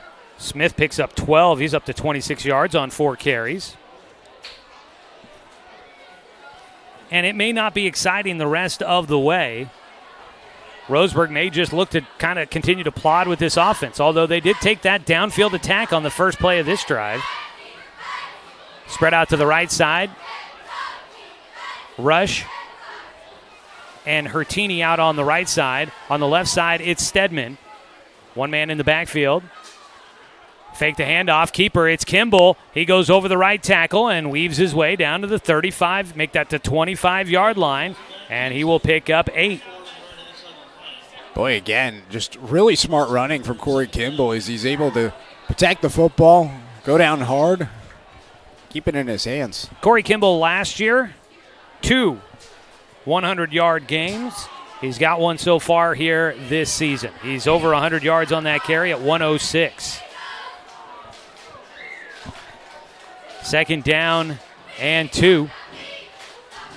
They'll go with the tight formation. The A-backs at the bookending the line. Move Rush in motion. Pitch it to him late. He's able to collect it. Lowers the shoulder into the tackler, and he goes across the line to gain. Moves the chains for Roseburg as he picks up about 3. They haven't gone east to west too much so far today. That time, able to spread it the full pitch play.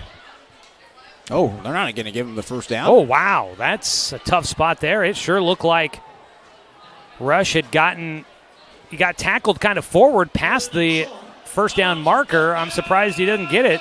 He is only inches away. So they put the ball at the 24. He picks up 1 officially. And they're going to go right up the gut. And it's Kimball, the quarterback keeper, takes it to the 20. He gets plenty. About 4 yards on the 3rd and a yard. I think Roseburg will take that all season long. 3rd and short, 3rd and 1. Quarterback sneak, it feels like it's going to be likely this season for Roseburg. Fresh set of downs for the Indians as the clock continues to tick down. 7:12 to go here in the third quarter. Checking the wristband. Kimball approaches the line of scrimmage. On the left side, spread out wide, Caden Moon, the junior, all alone. It's the ball on the right hash mark, and they give it. And the ball, did the ball come out there at the end? It looked like something had come out as they handed it off to Smith up the middle, and he got stuffed right away, gets tackled for a loss. Haven't been too many neutral plays for Roseburg's offense. A lot of positive yardage. That time a good job by the Barlow defense. They'll put the ball at the 21-yard line, a loss of 1. Just looking at this near sideline, you can see Barlow, their starting quarterback in center, working on the snap. They had the fumble that allowed Roseburg to take over for this drive. Clock continues to run at 6:15 to go in the third quarter. Roseburg trying to get back in the end zone, stretch it to a 4-score game. Movement on the left side. And that would be the right side for the defense, trying to come across early, trying to time the snap count, and Roseburg will get the extra yardage on a encroachment by the defense. Third penalty of the second half for the Bruins. Ball will go down to the 14-yard line.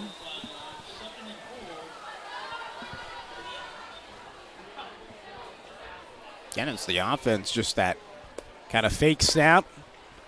Have the motion. It really fools the defenses a ton. Feels like Roseburg right now has been able to kind of run the offense. They've controlled this game, it feels like, from the get-go. They've been able to do their game plan versus reacting to what Barlow's doing. Trying to throw the fade to the corner. Moon looking for a flag as there was some grabbing going on, but the ball sails long out of the reach for Caden Moon. So they try to time out that fade route to the corner of the end zone. They've gone to it twice, haven't been able to connect, and the incompletion makes it third down. 3 straight incompletions for Corey Kimball. He does have 2 40-plus completions for touchdowns and 140 yards on the night. He's been aggressive, though. That's the thing. He's been trying to target wide receivers, go deep. Sometimes it hits, sometimes it doesn't. And Roseburg with a comfortable lead right now, they can kind of work on some plays that they might want to try to pull out of their bag later on as well. Kimball under center on third down, fakes it, pass over the middle, too high. Linebacker coming in and leaping at the football, making contact as the ball's in the air. And I think Coach Matt Watson is trying to say that should have been a pass interference, that it impeded the receiver's attempt to try and catch that ball. But he's not going to get the call. Yeah, I agree with Watson on that one. It looked like the tight end certainly got rubbed up a little bit. Back-to-back incompletions.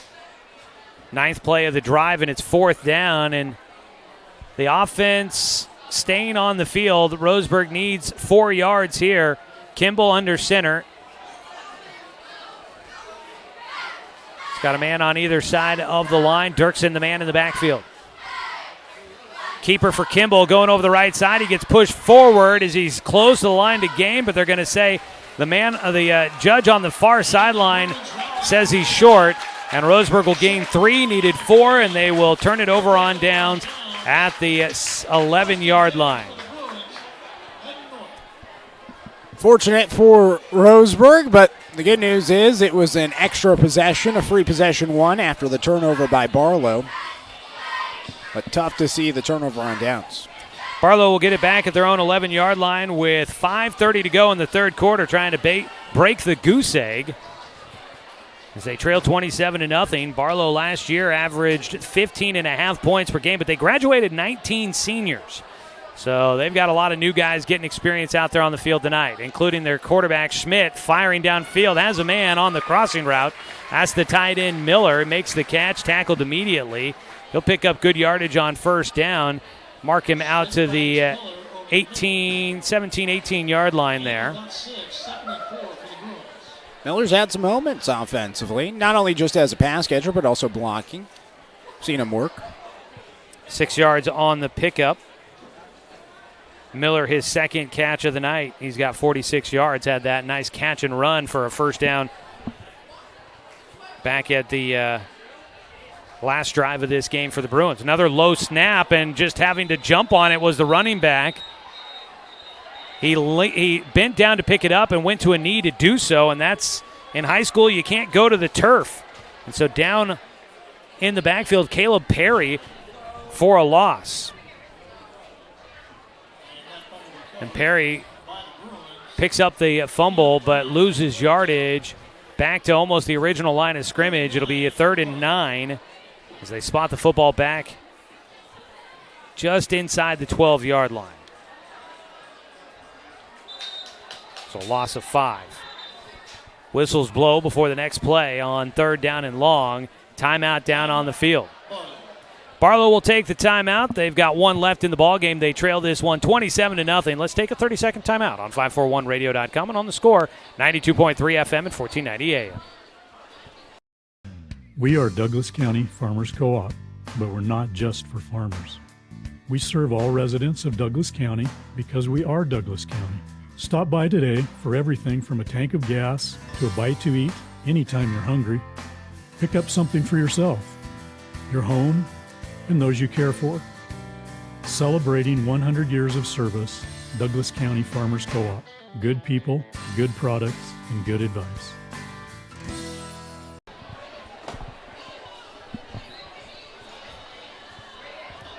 .427 to go in the 3rd quarter. Tonight's game brought to you by Evergreen Family Medicine. Expect the unexpected at Evergreen Family Medicine, serving Roseburg, Myrtle Creek, and Sutherland. Evergreen offers more than traditional primary care. You can always expect more from Evergreen. It'll be 3rd down and 9. The Bruins looking to convert deep in their own territory. Try and keep this drive going as they trail 27-0. The snap goes over the head, back into the end zone. Up with it, looking to throw from the back of the end zone. Schmidt, he'll run out, he'll throw downfield. Tipped around by 2 Barlow Bruins, and they can't come up with it. It goes through the hands of Amadio and then through the hands of Hagblum.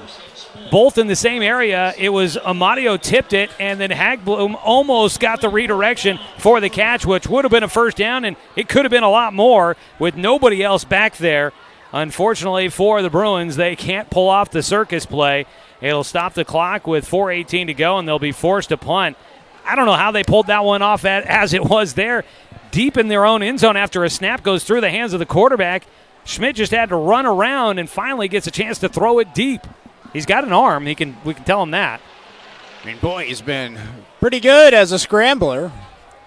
Punter at the end zone, kicks it away. Rossi, a chance at a fair catch, and the sure-handed Paxton Burke, usually. He did have that fumble on the last one, but Burke is usually pretty good with the football, and he grabs that one there. And that'll set up Roseburg in Barlow territory with 4:11 to go in the 3rd quarter. Roseburg starts with it at the Barlow 40-yard line. Tonight's game also brought to you by Winston Auto Care. Don't strike out with your car troubles. Call Winston Auto Care at 541-679-8685. Your home team for auto repair for over 25 years. Roseburg's offense back out on the field with 4:11 to go in the 3rd quarter, trying to see if they can get it to the running clock here in the 3rd quarter. As they try to get the crowd pumped up here at Barlow High School. I haven't noticed a pep band, although I guess school may not be back in session yet, so maybe the pep band's not out quite just yet. I was part of the pep band for a couple of years, then I dropped a band to do weightlifting here at Barlow. Run over the right side, a nice easy lane to hand it off to. Makes the right read, does Corey Kimball, gives it away. Running over the right side is Smith once again. Eli Smith getting a little bit more action here in the 2nd half. Switching out with Cruz Dirksen, and he picks up 9 yards on 1st down. Not only that, but you also went and became a 2-time All-League linebacker. Well, I mean, I had to hit the weight room to be able to do that. So 9 yards on the 1st down carry for Smith. A lot of reminiscing tonight here for this Barlow Bruin alumni. Under center is Kimball. He's got Smith behind him. Rush moves in motion. And it is a give to Smith, who gets somersaulted forward. And he goes down to the 26-yard line. And on that carry, it'll be a 5-yard pickup for Eli Smith. It's really impressive. I mean, last drive, certainly would have loved that 4th down call on 3rd down, but nonetheless, this offense has looked really, really good tonight against a good 6A opponent. First down and 10 for the Tribe. Corey Kimball looking to the sideline, giving a thumbs up. He will approach George Gibby, the center, and get underneath. Fakes the handoff, looking to pass, goes on the intermediate route. It is caught. Turning upfield goes Hertini, and he will move the chains. A nice first down completion, and really a smart play there by Kimball. He didn't look to go too far downfield. He had a receiver streaking to the end zone. He just took the nice intermediate route, and he's got enough for a first down, and it snaps a streak of 4 straight incompletions. I think he wanted the easy hit that time, but also to kill some more clock. I mean, they're in no rush. They're up 27-0. Kind of work on those short passes. 11-yard pickup on the play, and that was Hertini that makes the catch. First down and 10.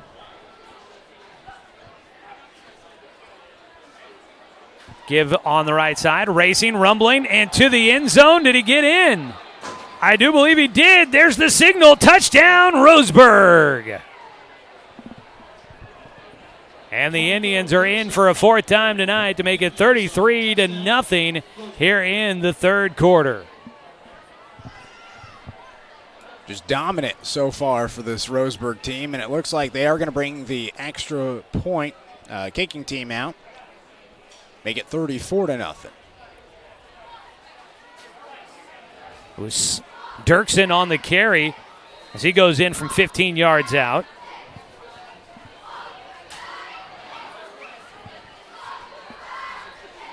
And he gets his first touchdown of the season.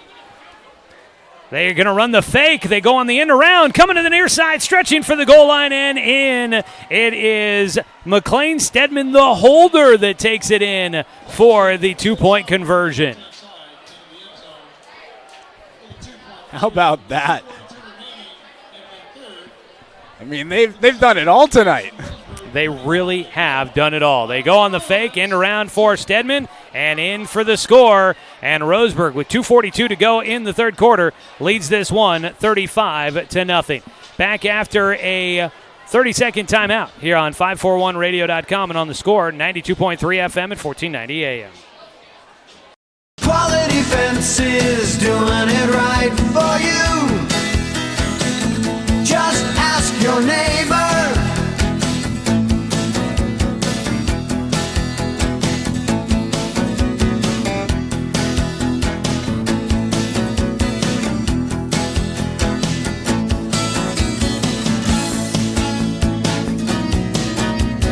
Quality Fences, doing it right for you.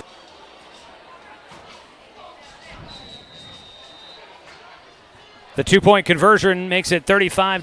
Roseburg in front. We will get a running clock after the kickoff here. The kickoff goes away, angled to the far hash marks. Taken at the 8. Running, climbing the hash marks, trying to hurdle Meyer. He got tripped up and he coughed up the football, but it comes right back to him as he's sitting on the ground just about the 23-yard line. And so they'll be at their own 23 for Barlow as the clock will run. And the Bruins will try to get on the board, but they're going to have to do it quick as this clock will not stop the rest of this second half. 35-0. It was a 4-play drive covering 40 yards for Roseburg, a 15-yard touchdown run by Cruz Dirksen, the senior, his first of the season. The 2-point run by McLean Steedman to put the Indians on top by 4 scores. Bruin offense led by the young quarterback Carson Schmidt back out there, trying to see if they can move the football. Schmidt in shotgun with one man behind him, motion him out of the backfield, looking to pass, looking over the left side, tucks it in, now looking to run. He will get to the edge before he is wrapped up and ridden out of bounds. That'll be a short gain on the scramble for Schmidt. And I think that Coach Watson in this situation is probably telling the team the job's not finished. You got to keep going. There's still some time on the clock, and yes, it is a running clock, but you got to finish the job, and right now you're fighting for a shutout. That is the first positive run of the night for Schmidt. He has taken a lot of sacks and recovering fumbles in this one. He picks up 2.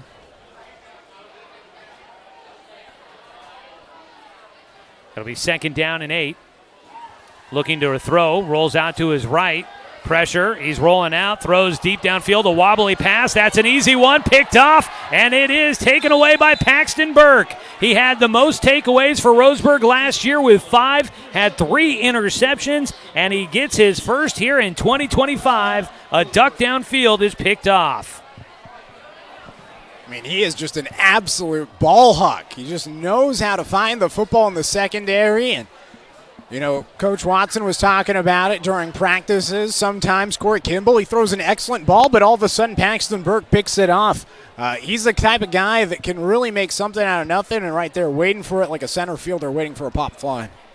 That is the 2nd turnover of the night for the Bruins. Roseburg will have the ball back in their hands. They got it with about 38 seconds on the clock, but with the running clock, we're down to 12 to go here in the 3rd quarter. Roseburg doesn't even need to run a play, as they will have the football spotted at the Bruin 48-yard line. They go up to the line, and the 3rd quarter will come to an end. At the end of 3, it is 35-0. Roseburg in front of the Barlow Bruins. Nice start to the season so far. We'll come back after this 1-minute timeout on 541radio.com and on the Score, 92.3 FM and 1490 AM. Turn your home into your dream sanctuary with help from Douglas County Farmers Co-op. For over 100 years, we've carried everything you need to keep your garden and crops green and growing, including a large selection of soil mixes, composts, fertilizers, and other soil amendments. You'll also find stones, boulders, gravel, and more to add structure and diversity to your yard. Stop by or shop at DouglasCountyFarmersCoop.com. Successful companies have a very important secret. Good advertising works and makes them money. That's why your business should contact Lotus Media Group. Let us help you cash in with multimedia advertising. Multiple touches from Douglas County's only Google certified partner and most effective advertising platform. Web, broadcast, print. Make it happen. LotusMediaGroupLLC.com.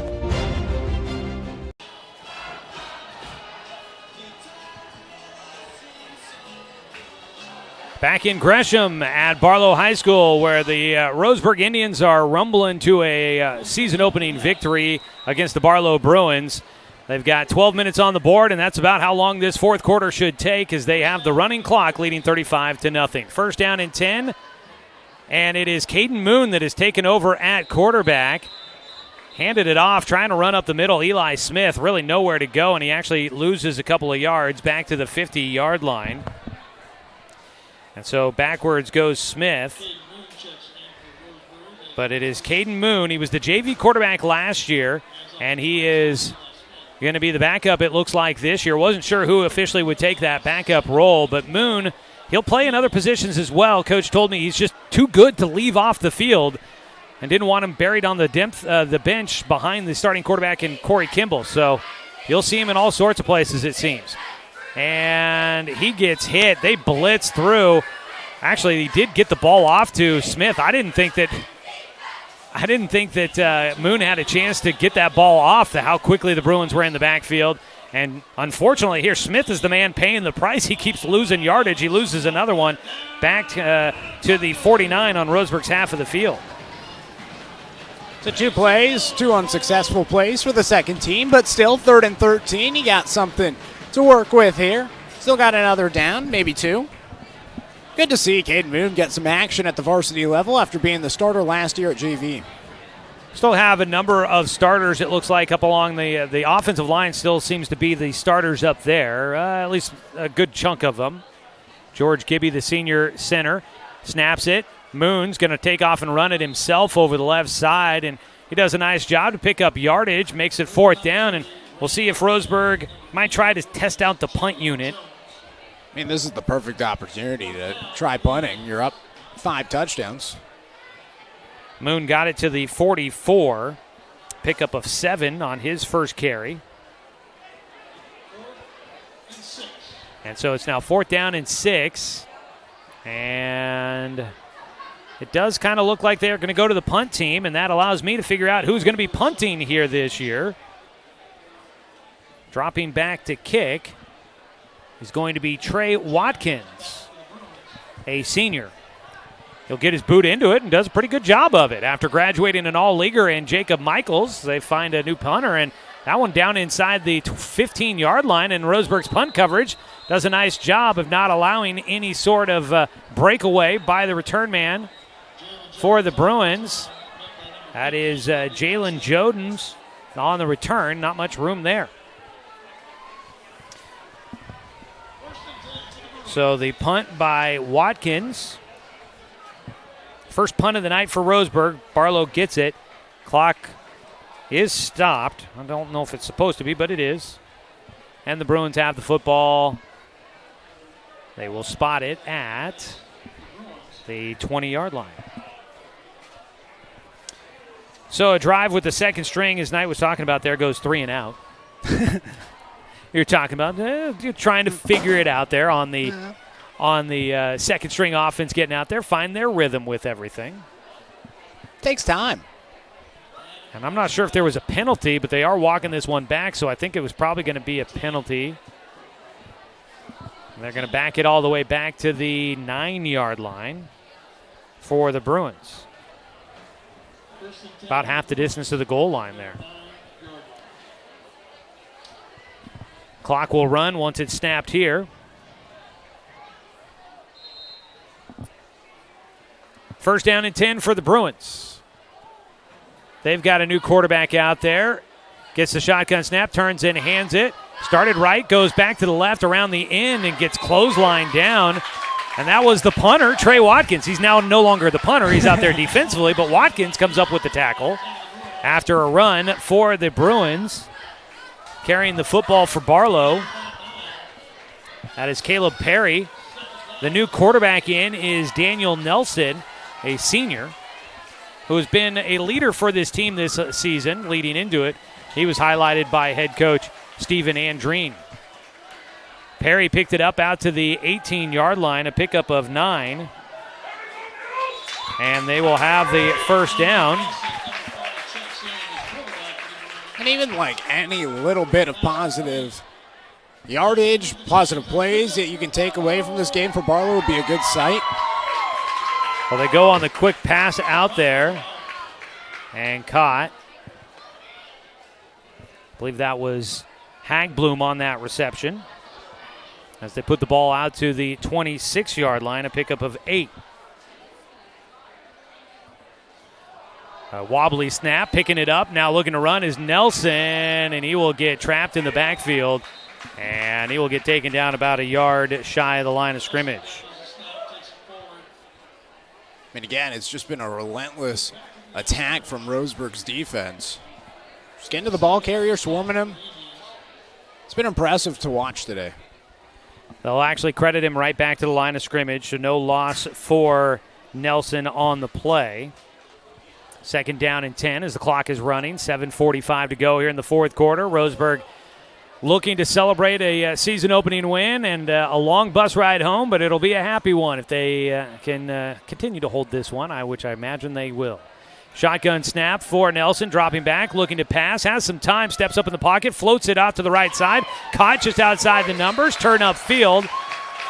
A nice job on the second down play for Amadio.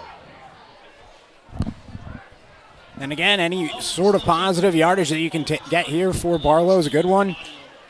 It's the home opener. No points on the board. Maybe put together a drive here late.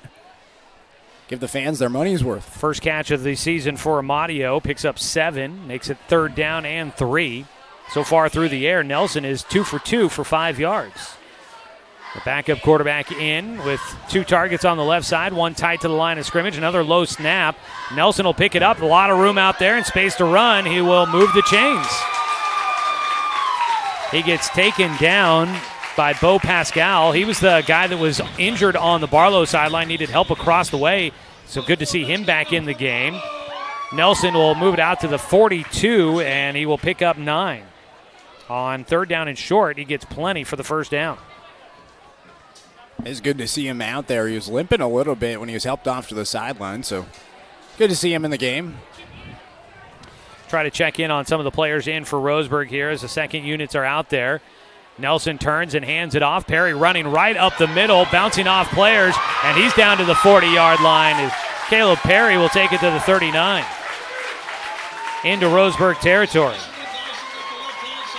And this has certainly been the best offensive drive today for Barlow. 19 yards on the ground for Perry. Chunk play after chunk play. So down to the Roseburg 39. Should mention the Roseburg JV team won handily. They shut out Barlow. I think it was 36-0 was the final score in that one. As we were arriving to the field, they played before ours. First down and 10 from the Roseburg 39. A low snap again. Nelson picks it up. He'll throw on the run. Has a man there. Taken down after the catch. For Roseburg making the tackle, Max Christenberry is there for the stop, but it's a good pickup on the pass play. And as you mentioned, just something positive to kind of go into the locker room at the end of this one for Barlow would be good, and maybe Nelson working into possibly trying to find himself a chance at starting maybe next week. Yeah, he's looked good so far on this drive. He makes the completion of about 9 yards on that one.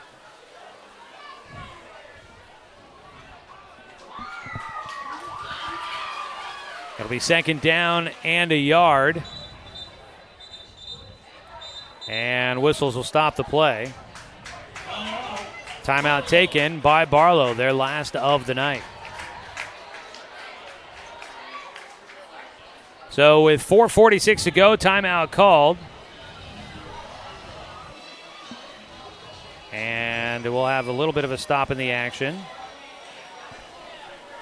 That was Hagbloom on that last reception. So it'll be second down and about a yard out of a timeout.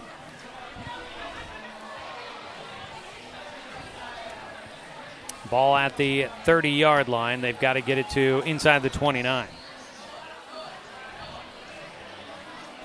I mean, overall, there's just not a lot you can say negatively about Roseburg today. They've had a nice performance tonight, and this game has been brought to you by Mountain Mike's Pizza. Pizza the way it ought to be. And by Roseburg Country Club, established in 1922, offering an 18-hole course with excellent year-round playability. Find out more at roseburgcountryclub.com. Be thinking about it as we've got the Umpqua Dairy postgame show coming up. We'll have to name a quality fence player of the game. Got a pretty good inkling who that might be. There's a pretty good name out there, I'd say. All right, we go back to the action. Second down and short. In shotgun, Nelson fakes the handoff, rolling to his left. The right-handed thrower tries to heave it over the middle, and that ball tried to make the interception, couldn't hang on to it. In coverage, the linebacker, Daryl Orth, a sophomore, couldn't get his first takeaway of the season. He was close. Almost got there. First incompletion of the night for Nelson after coming in as the backup. That was a tough one, though. They asked him to throw across his body, rolling out to the left. That's a tough one for any quarterback to make. Even with the incompletion, clock continues to run as Roseburg leading 35-0, down to 4:10 to go in this one. Get a chance at a legal ID here coming up. Third down and short. Good snap this time. Fake the handoff, rolling to his right. Will Huckett has a man open. That's the tight end that is the tight end Miller. Makes the catch, slides down, and he'll move the chains. That was a pretty smooth play there, just really easy pitch and catch. Boy, he's looked good commanding this offense. Maybe something to build upon for Barlow as the season progresses. For Miller, his third catch of the night, he goes over 50 yards at 51 total. First down and 10. Up along that front line for Roseburg, got Jake Chartier, one of those guys up there. Coming into the ball game, Vi Palamalu. Delay a game on Roseburg. Really? Offensively. So 5-yard penalty? Yeah. Dang. Interesting. That'll put it down to the 20-yard line, 1st and 5. Trying to acknowledge some of the other guys that have come into this game. Another number that we don't have on the varsity roster, number 57. They might have to expand the varsity roster a little bit here if some of these guys are going to be getting into this game. Nick Ruiz in the middle at the linebacker position, still out there. We mentioned Bo Pascal out there at the safety position. In coverage at one of the defensive back spots, Caden Toscano-Martin. And Barlow's going to huddle up here. The clock is stopped at 3:39. Just trying to get everybody on the same page. Also out in coverage, Lito White is one of their defensive secondary guys. Roseburg with the second string guys out there, the JV guys, and they're moving the ball back. Did we get maybe a delay of game on Barlow? It is the first game for everybody, so we're all getting knocking the rust off. So I guess we'll just mark that back to the 25. All right, we're back to the action. Rolling out to his left goes Nelson. He's going to try to tuck it and run it up the seam. Decided not to try and stretch it to the outside. He just tucked it in, buried his head, and went straight upfield. Goes north and south and is able to get it back to the 25-yard line so he doesn't lose any yardage. And we've got an injured Bruin down on the field. And you hate to see that. Late in a game like this, things already out of hand. And he's up on his knees, so hopefully a good sign that it's nothing serious. One of the big men up front for the Bruins. That is going to be Nolan Harrop. So coming up for Roseburg next week, they'll be at home for the home opener, so hopefully you can come out and join us for that one. Should be a good matchup. The Summit Storm will be coming to town. They were ranked number 2 in the 5A preseason coaches poll. So that's going to be a big test there for Roseburg at home against the Summit Storm next Friday night. 7 o'clock kickoff from Finlay Field for the home opener. Up next for the Barlow Bruins, they will be on the road against Liberty coming up next Friday night. Second down after the injury stoppage here. Roseburg leading Barlow 35-0. Clock continues to run in the fourth quarter with that running clock, 30-16 and counting.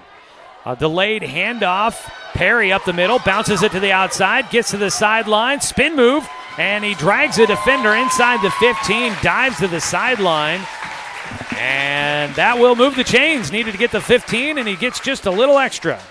Well, I got to say, these Barlow fans keeping the energy despite being down 35-0, cheering on their team on this drive. Perry picks up 11 on that one. He's up to 34 yards on the night, has 4 carries. Barlow looking to try and break the goose egg. Even if they do, the clock will continue to run. You can't unwind that one. Nelson will be in the backfield in shotgun. He's got Perry behind him in the pistol. Bobbles the snap a bit, but hangs on to it, looking to throw over the middle. Had a man open, but he could not hang on to it. Little alligator arms there, intended for Stephen Amadio. Found the open guy over the middle, just couldn't execute the catch. Probably knew over the middle, late like that defenders were going to be coming quick and just didn't want to commit to trying to catch that one. He kind of tucked the arms in to protect himself. Down to 2 minutes to go in this one. Roseburg closing in on a season-opening victory. The Bruins in the red zone trying to get on the board for the first time. Nelson turns, hands it to Perry. He puts his foot in the ground, goes back to the left, and he'll take it inside the 5, and he stumbles his way down inside the 5 to about the 2. Well, I got to say, Perry, he is shifty. Just plants his foot in the ground and makes a cut, making it look easy. Takes it to the 2-yard line, a pickup of 12. And it's first down and goal from the 2. Can the Indians keep it a shutout? They've got to do it. The Bruins got to hurry here. They've only got 1:20 to go, and the clock will not stop, so they've got just a couple of tries here from the 2. First and goal. They're in pistol with the quarterback 5 yards deep. The shotgun snap, pulled it in. Confusion, handed off to Perry, though, and he does go over the right side and in. Touchdown, Bruins.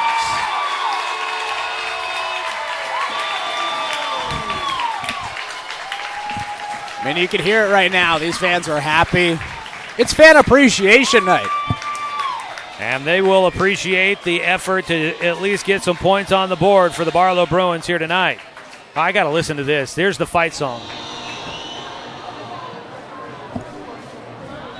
Yeah, I can kind of hear it in the background. It sounds like they play it over the speakers here. That'll bring back some memories. The PAT is through. And the PAT kicker is Laith Cushbane. He puts it through for the 7 points. The Bruins are on the board with 29 seconds to go in this one. Let's take one last 30-second timeout on 541radio.com and on the Score, 92.3 FM and 1490 AM.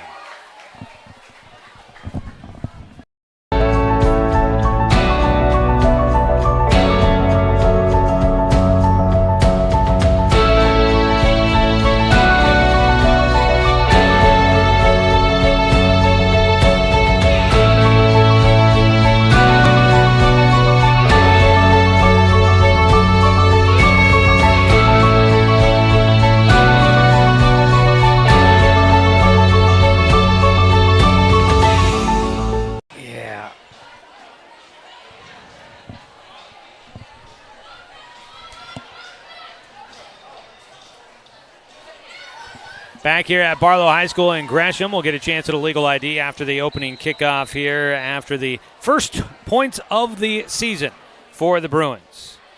A 2-yard run by Connor Perry to get them on the board. The return here for Roseburg might just wear the clock out. The return man takes it out to the 32-yard line, 33, and we're down to 17 seconds to go on the clock. And that looks like it might just be the end of this one. Roseburg will not need to run another play here tonight. Knight Jarecki is going to be headed down to the field for the post-game report with head coach Matt Watson. As they do spot this one down at the 33 on the return, but that is going to be it. Final, our score, 35-7. Roseburg gets the win, and will get to go home 1-0 after a long road trip to start out the season. Final here from Barlow High School. The Tribe will get the victory. Before we take our break, going to the post-game report, let's go ahead and pause 10 seconds for station identification. This is Roseburg football here on the Score.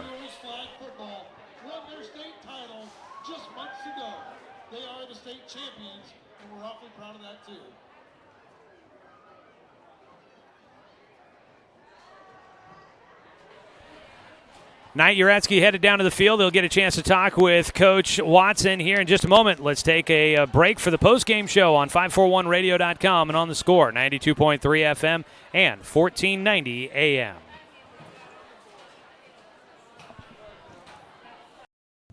Hey there, sports fans. Thanks for watching this local sporting event online at 541radio.com. Did you know there's more than one way to watch games online? You can watch games on your laptop or desktop computer, your tablet, or even your smartphone just by going to 541radio.com. But we also use YouTube to stream all of our video broadcasts, which means you could be watching this game on your big screen TV with a number of different streaming devices. You can stream our live YouTube broadcast through your PlayStation or Xbox gaming device, or through streaming devices like Google Chromecast, Apple TV, or Roku. There's plenty of ways to follow this live local sporting event, plus you can find past events archived on 1490 The Score's YouTube channel. Find us on YouTube and subscribe today to keep up with the latest in local sports coverage.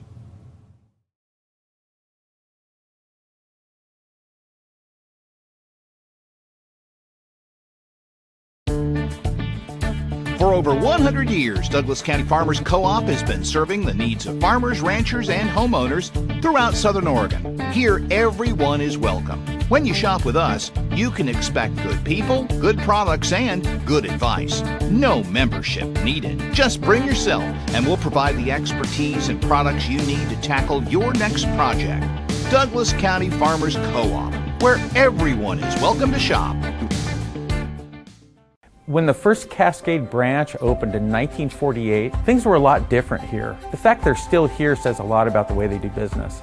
Staying in business for 75 years requires the cooperation of generations. It's the desire to learn and grow with your community. My account number is only 5 digits long. What that tells me is that this is a local credit union. Cascade Community Credit Union would like to thank you for 75 years of growth and support here in Douglas County.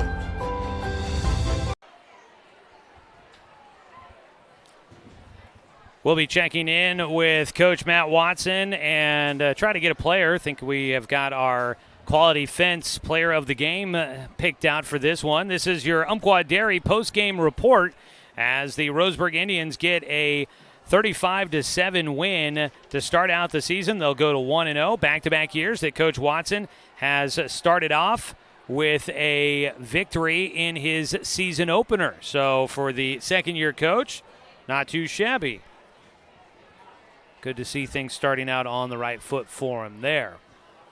We'll take a look at stats in this one. Roseburg getting a running clock in the second half always means that you're kind of on the right side of things when that happens.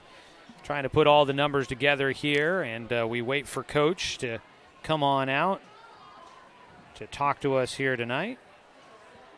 And let's see here. A lot of numbers to add up for Roseburg, thankfully. I think we've got that all squared away here, so we will have that for you. Let's take a look at our post-game stat update here, as it is our Umpqua Dairy post-game report. So for the Roseburg Indians here tonight, they finish with a total of 362 yards tonight, 151 through the air, 5 of 10 for Corey Kimball and the team. And Kimball able to throw for 2 touchdowns tonight, 151 yards through the air, 201 yards rushing on the ground with 3 touchdowns tonight for the Indians. No turnovers in this one for the Tribe. On the other side for the Barlow Bruins, 7 of 13 on the evening through the air for 80 yards total. They mustered 61 yards on the ground. They did have 2 turnovers in this one. They had 1 rushing touchdown on the evening here tonight. So that is a look at the final numbers in this one as the Roseburg Indians get the victory. And I do believe we'll get a chance to talk with Coach here in just a moment as Knight's down on the field, and they are breaking up the huddle down there for the Indians. So that'll be our opportunity to try and get Coach Watson for the first time here this season, as well as senior Corey Kimball.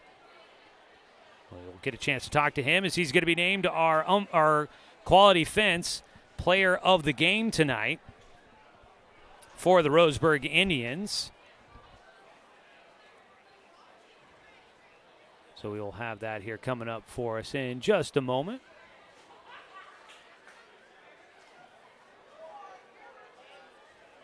Always fun to track down everybody out there. Great win for Roseburg. They go to 1-0 to start out the season, and they will now look to see if they can keep it going as they will take on Summit coming up next week. That'll be a big one there. Nice test. Taking a look at our Quality Fence Player of the Game, Corey Kimball. His numbers, 5 for 10 through the air, 151 yards, and 2 touchdowns. A touchdown pass of 41 yards to Eli Rush, and a touchdown pass of 81 yards to McLean Steedman. And he also ended up running for 113 yards, 2 scores as well. Looks like they're ready down on the field, so let's head on down to Knight Jarecki with head coach Matt Watson. Coach, incredible win for you guys today, a wire-to-wire win. Just how proud of you right now? Proud of the team, you know. I mean, holy smokes, you talk about a group of guys that really came together for the offseason. I've talked about it before, but it's really great whenever you see all of the work, all of the support, from families to extended families to staff members, to community members, all of the support, all of the work culminating across the entire summer, just waiting for an opponent, and to have that be the outcome is pretty special. We're pretty excited. We've got a great group of kids. I love the Roseburg Indians, and I tell them every day I love them and I love being their coach. It's a real special group. Defense really set the tone early. Just how impressed were you with them? Well, I mean, absolutely. That they knew their assignments. They were, we talk about they're watching film on the bus. They are making adjustments before we even need to tell them to make the adjustment. And what we liked best about this is that not only were they in the right spot, but we had 11 guys flying to the football. And you talk about a defense that can rally, and those guys can rally to the football. How about Corey Kimball today? Just how special is he? Well, I mean, year 2 of the option under his belt. He knows what I'm looking for most of the time. He knows what I'm looking for. He's making really good reads, and he's leading this team. And with this win, how can you guys move forward with that momentum? Well, I mean, we have an incredibly tough test coming up, right? So, I mean, this is a great win, and we're going to celebrate it. We're going to get together tomorrow and kind of get some of the soreness out, and then we're going to look at our mistakes, see how we can correct them, and then we got to get on to Summit. They're going to be tough, and we want to give them a fight. Congratulations, Coach. Have a safe drive back. Shape. Corey. Heck of a game for you today. Just what are you feeling right now? Oh, I'm so happy. I'm so happy the way our team played tonight. It's just a great atmosphere. A couple of big, deep shots for you that you were able to connect on. How great was it to see some of those wide receivers streaking down the field and you connecting with them? Yeah, I threw that ball to Mick at one point. I was like, oh, he's gone. Oh, he's gone. No doubt, no doubt. Year number 2 for you as the starting quarterback. Just how much more comfortable are you this year? It's honestly, it's great. It's happy knowing what I'm doing. It's happy to be able to understand what's going on. It's not just jumbled upon. Where do you feel like you've grown the most this year? Just understanding, not overcomplicating things, seeing the field. And with a win like this, what does this do for you guys moving forward, knowing that you can have a wire-to-wire win like this? I told everyone just be happy with where we're at, but don't be complacent. We need to play week by week. Congratulations, man. Thank you. Appreciate it. Back to you, Joey. All right, that is Knight Jarecki down on the field with our Bowers Industrial post-game interviews with Coach Matt Watson and with our Quality Fence Player of the Game. That is Corey Kimball. And again, his numbers tonight. Corey, 151 yards through the air, 2 touchdowns, and on the ground, 113 yards and 2 scores there as well. He was doing it right for the Roseburg Indians tonight. Quality Fence, they're doing it right for you. We'll go ahead and take our final post-game break here, and we will wrap this one up for you, folks. So don't go anywhere. We will be back in just a moment here on 541radio.com and on the Score, 92.3 FM and 1490 AM. My wife and I moved to Oregon to raise a family, set our roots, and to have a lot of fun outdoors. We quickly realized that we needed a truck or a rig for the projects that we were doing in the backyard. When we were looking to find a place to finance our truck, we asked our patients, and everyone recommended Cascade Community Credit Union. It was so easy to work with Cascade. Everything was done via email, phone, and we didn't even need to go in. I can't wait to finish up the projects in the backyard, go on more adventures in our truck with our boys, and I look forward to working with Cascade again in the future. Are you an enthusiastic sports fan? Want to have fun and get in on the action? Heck yes, that'd be awesome. Have great attention to detail? Want to stay active? Definitely. Want to give back to the student athletes in your community? Obviously, yes. Then you'd make an excellent high school sports official.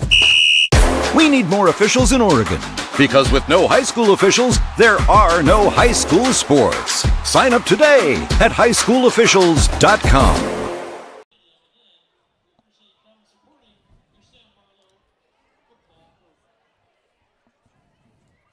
Also, a special shout out to Roseburg. We wish you safe travels. You have a long drive ahead of you. It is a vacation weekend. Please be safe.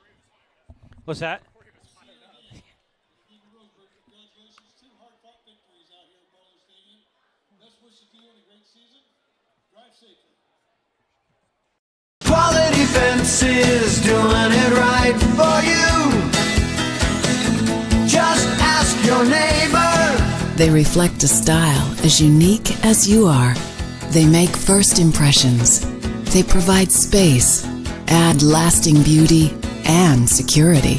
Quality is a reflection of who you are. That's why all your fencing projects begin here. Quality Fences, doing it right for you. What rhymes with great?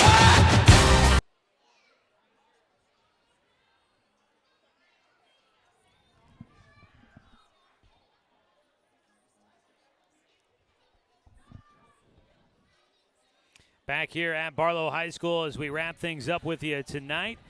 Final score again, 35-7. The Roseburg Indians get the win over the Barlow Bruins. Again, it's a second consecutive season where Roseburg gets a win against a Mount Hood Conference opponent, and they start out the season 1-0. Welcome you back, everybody, here in the booth with Knight Jarecki. I'm Joey Keeran. We'll try this out again, see how the See how the I kind of like it. The booth shot works out here. It's pretty nice. Yeah, it's good to utilize. Try and do some new things. Just saved it for the last one. Just keeping everybody on their toes here. Big win. Yeah, I mean you could hear the excitement out of Coach Watson. You could hear the excitement out of Corey Kimball. Roseburg excited to be 1-0 on the year. They went out and I mean tonight. From the get-go, felt like they just played their game tonight, and they definitely felt like in control from the get-go. They dominated from the get-go. I got to say, that was the most fired up I've seen Corey Kimball after a game. I've interviewed him several times. Obviously a key player last year, and he had some big-time performances. Today might have been his biggest performance, at least to start the season, and man, he just was so excited. You could just tell the entire team being down there, listening to the post-game talk from Coach Watson. This is a team that's feeling pretty good about themselves, but they're not satisfied. They're on to Summit right now. Looking forward to that big matchup coming up next week. They'll get a chance to celebrate on the bus ride home. They'll get a chance to evaluate some of the film tomorrow, and then, not a lot of downtime. They are right back into it next week. Roseburg does with the Week 0 game tonight. They do get a bye week coming up later in October, so that'll be good. It works out nicely that it happens to be right through the thick of hunting season, so that maybe allows a little bit of free time for some guys to get out. We know everybody likes to do that, so that's kind of a bonus there. But they will have that moment kind of in the midseason to break and reboot and rest up and get ready for the tail end of their schedule. We'll see how that plays out for the Roseburg Indians here later on. For the Barlow Bruins, first time it seemed like a lot of new guys out there. They graduated a lot. I think going into this matchup, I thought these were two similar teams in the fact you got two coaches that are in their second year. They graduated large classes, 19 seniors for Barlow, 21 for Roseburg. But in the end, I think it was the senior leadership of the quarterback, Corey Kimball, that helps Roseburg look more like the complete team and the ready team in this matchup. Barlow, they showed some good things there late in that game with the backup quarterback out there running the offense, and he looked good. So, I mean, every week is a week for evaluation for every team. It no doubt is. And, there's a lot you can evaluate for Roseburg in this game. I think it was great that towards the end of the game you got the second string in, got to see some of those guys out getting some varsity minutes and seeing what they're kind of made of. But a lot to take away from this game from Roseburg. Just a really good job defensively. I think the big thing was just rallying to the football defensively. Coach Watson hinted on it in the post-game talk. And really that was kind of the game plan going into the season. We've been at practice throughout the week and just watching them practice tackling. I mean, that was the big emphasis all week long. It felt like the first hour of practice, tackle, and it certainly paid off here today against Barlow. Just a lot to be impressed with, and no doubt I think having Corey Kimball as a senior certainly was kind of the difference in this one for Roseburg as well. He just looked way more comfortable this season compared to last season, and that's a good sight to see if you are an Indian fan. We'll see how things go next week with a big test coming up against the Summit Storm at home. It'll be the home opener for the Roseburg Indians as they welcome in the team ranked number 2 in the preseason coaches poll put together by the OSAA. Well, big win here tonight for the Roseburg Indians. They go to 1-0. Barlow falls to 0-1. The Bruins will be on the road at Liberty coming up next week. Gonna have to wrap it up there. This has been the Umpqua Dairy post-game show. Thanks to everybody for tuning in and joining us. If you're still watching on our YouTube channel, make sure you hit that subscribe button so that you can get a notification when we go live next week with our next broadcast for Roseburg High School football. Well, it's going to be the last one, hopefully not for good, but maybe the last one for a little while.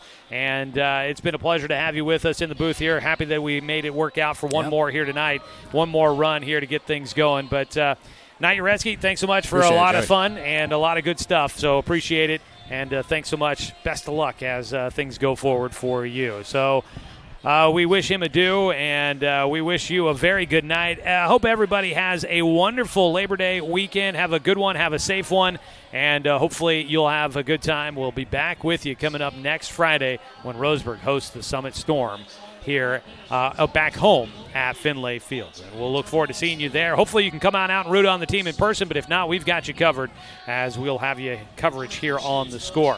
All right, that does it for us, folks, here. Want to say thanks to the Barlow Bruins for hosting us here, welcoming back this alum. It was a lot of fun to be back here at the place where I got to spend my formative youth and see all the improvements that they've made to the field. It looks beautiful, brought back a lot of memories. Really cool to be back here. Hopefully their football team can start to turn things in a better direction going forward for them. Want to say thanks to head coach Matt Watson, the entire Roseburg football program, and athletic director Adam Blue for having us here for another season of Roseburg football on the Score. Thanks to Dale Cranford back in the studio for the radio production tonight, and that's ours there. That's ours there. Yeah, thanks. Yeah. Oh, no worries. Thanks to Dale Cranford back in the studio for the radio production tonight. Thanks to Knight Jarecki for helping out with the video production, providing some color commentary, and just being an all-around great guy and a part of the broadcast here tonight. And as always, a thanks to you, the fan, for tuning in for tonight's broadcast, because, of course, without you, I'm just a guy sitting here talking to myself. I'm Joey Keeran. It is my pleasure to be here broadcasting Roseburg football for you another season on the Score. I hope you tune in on Friday night when we have Roseburg at home for the first time this season, taking on the Summit Storm.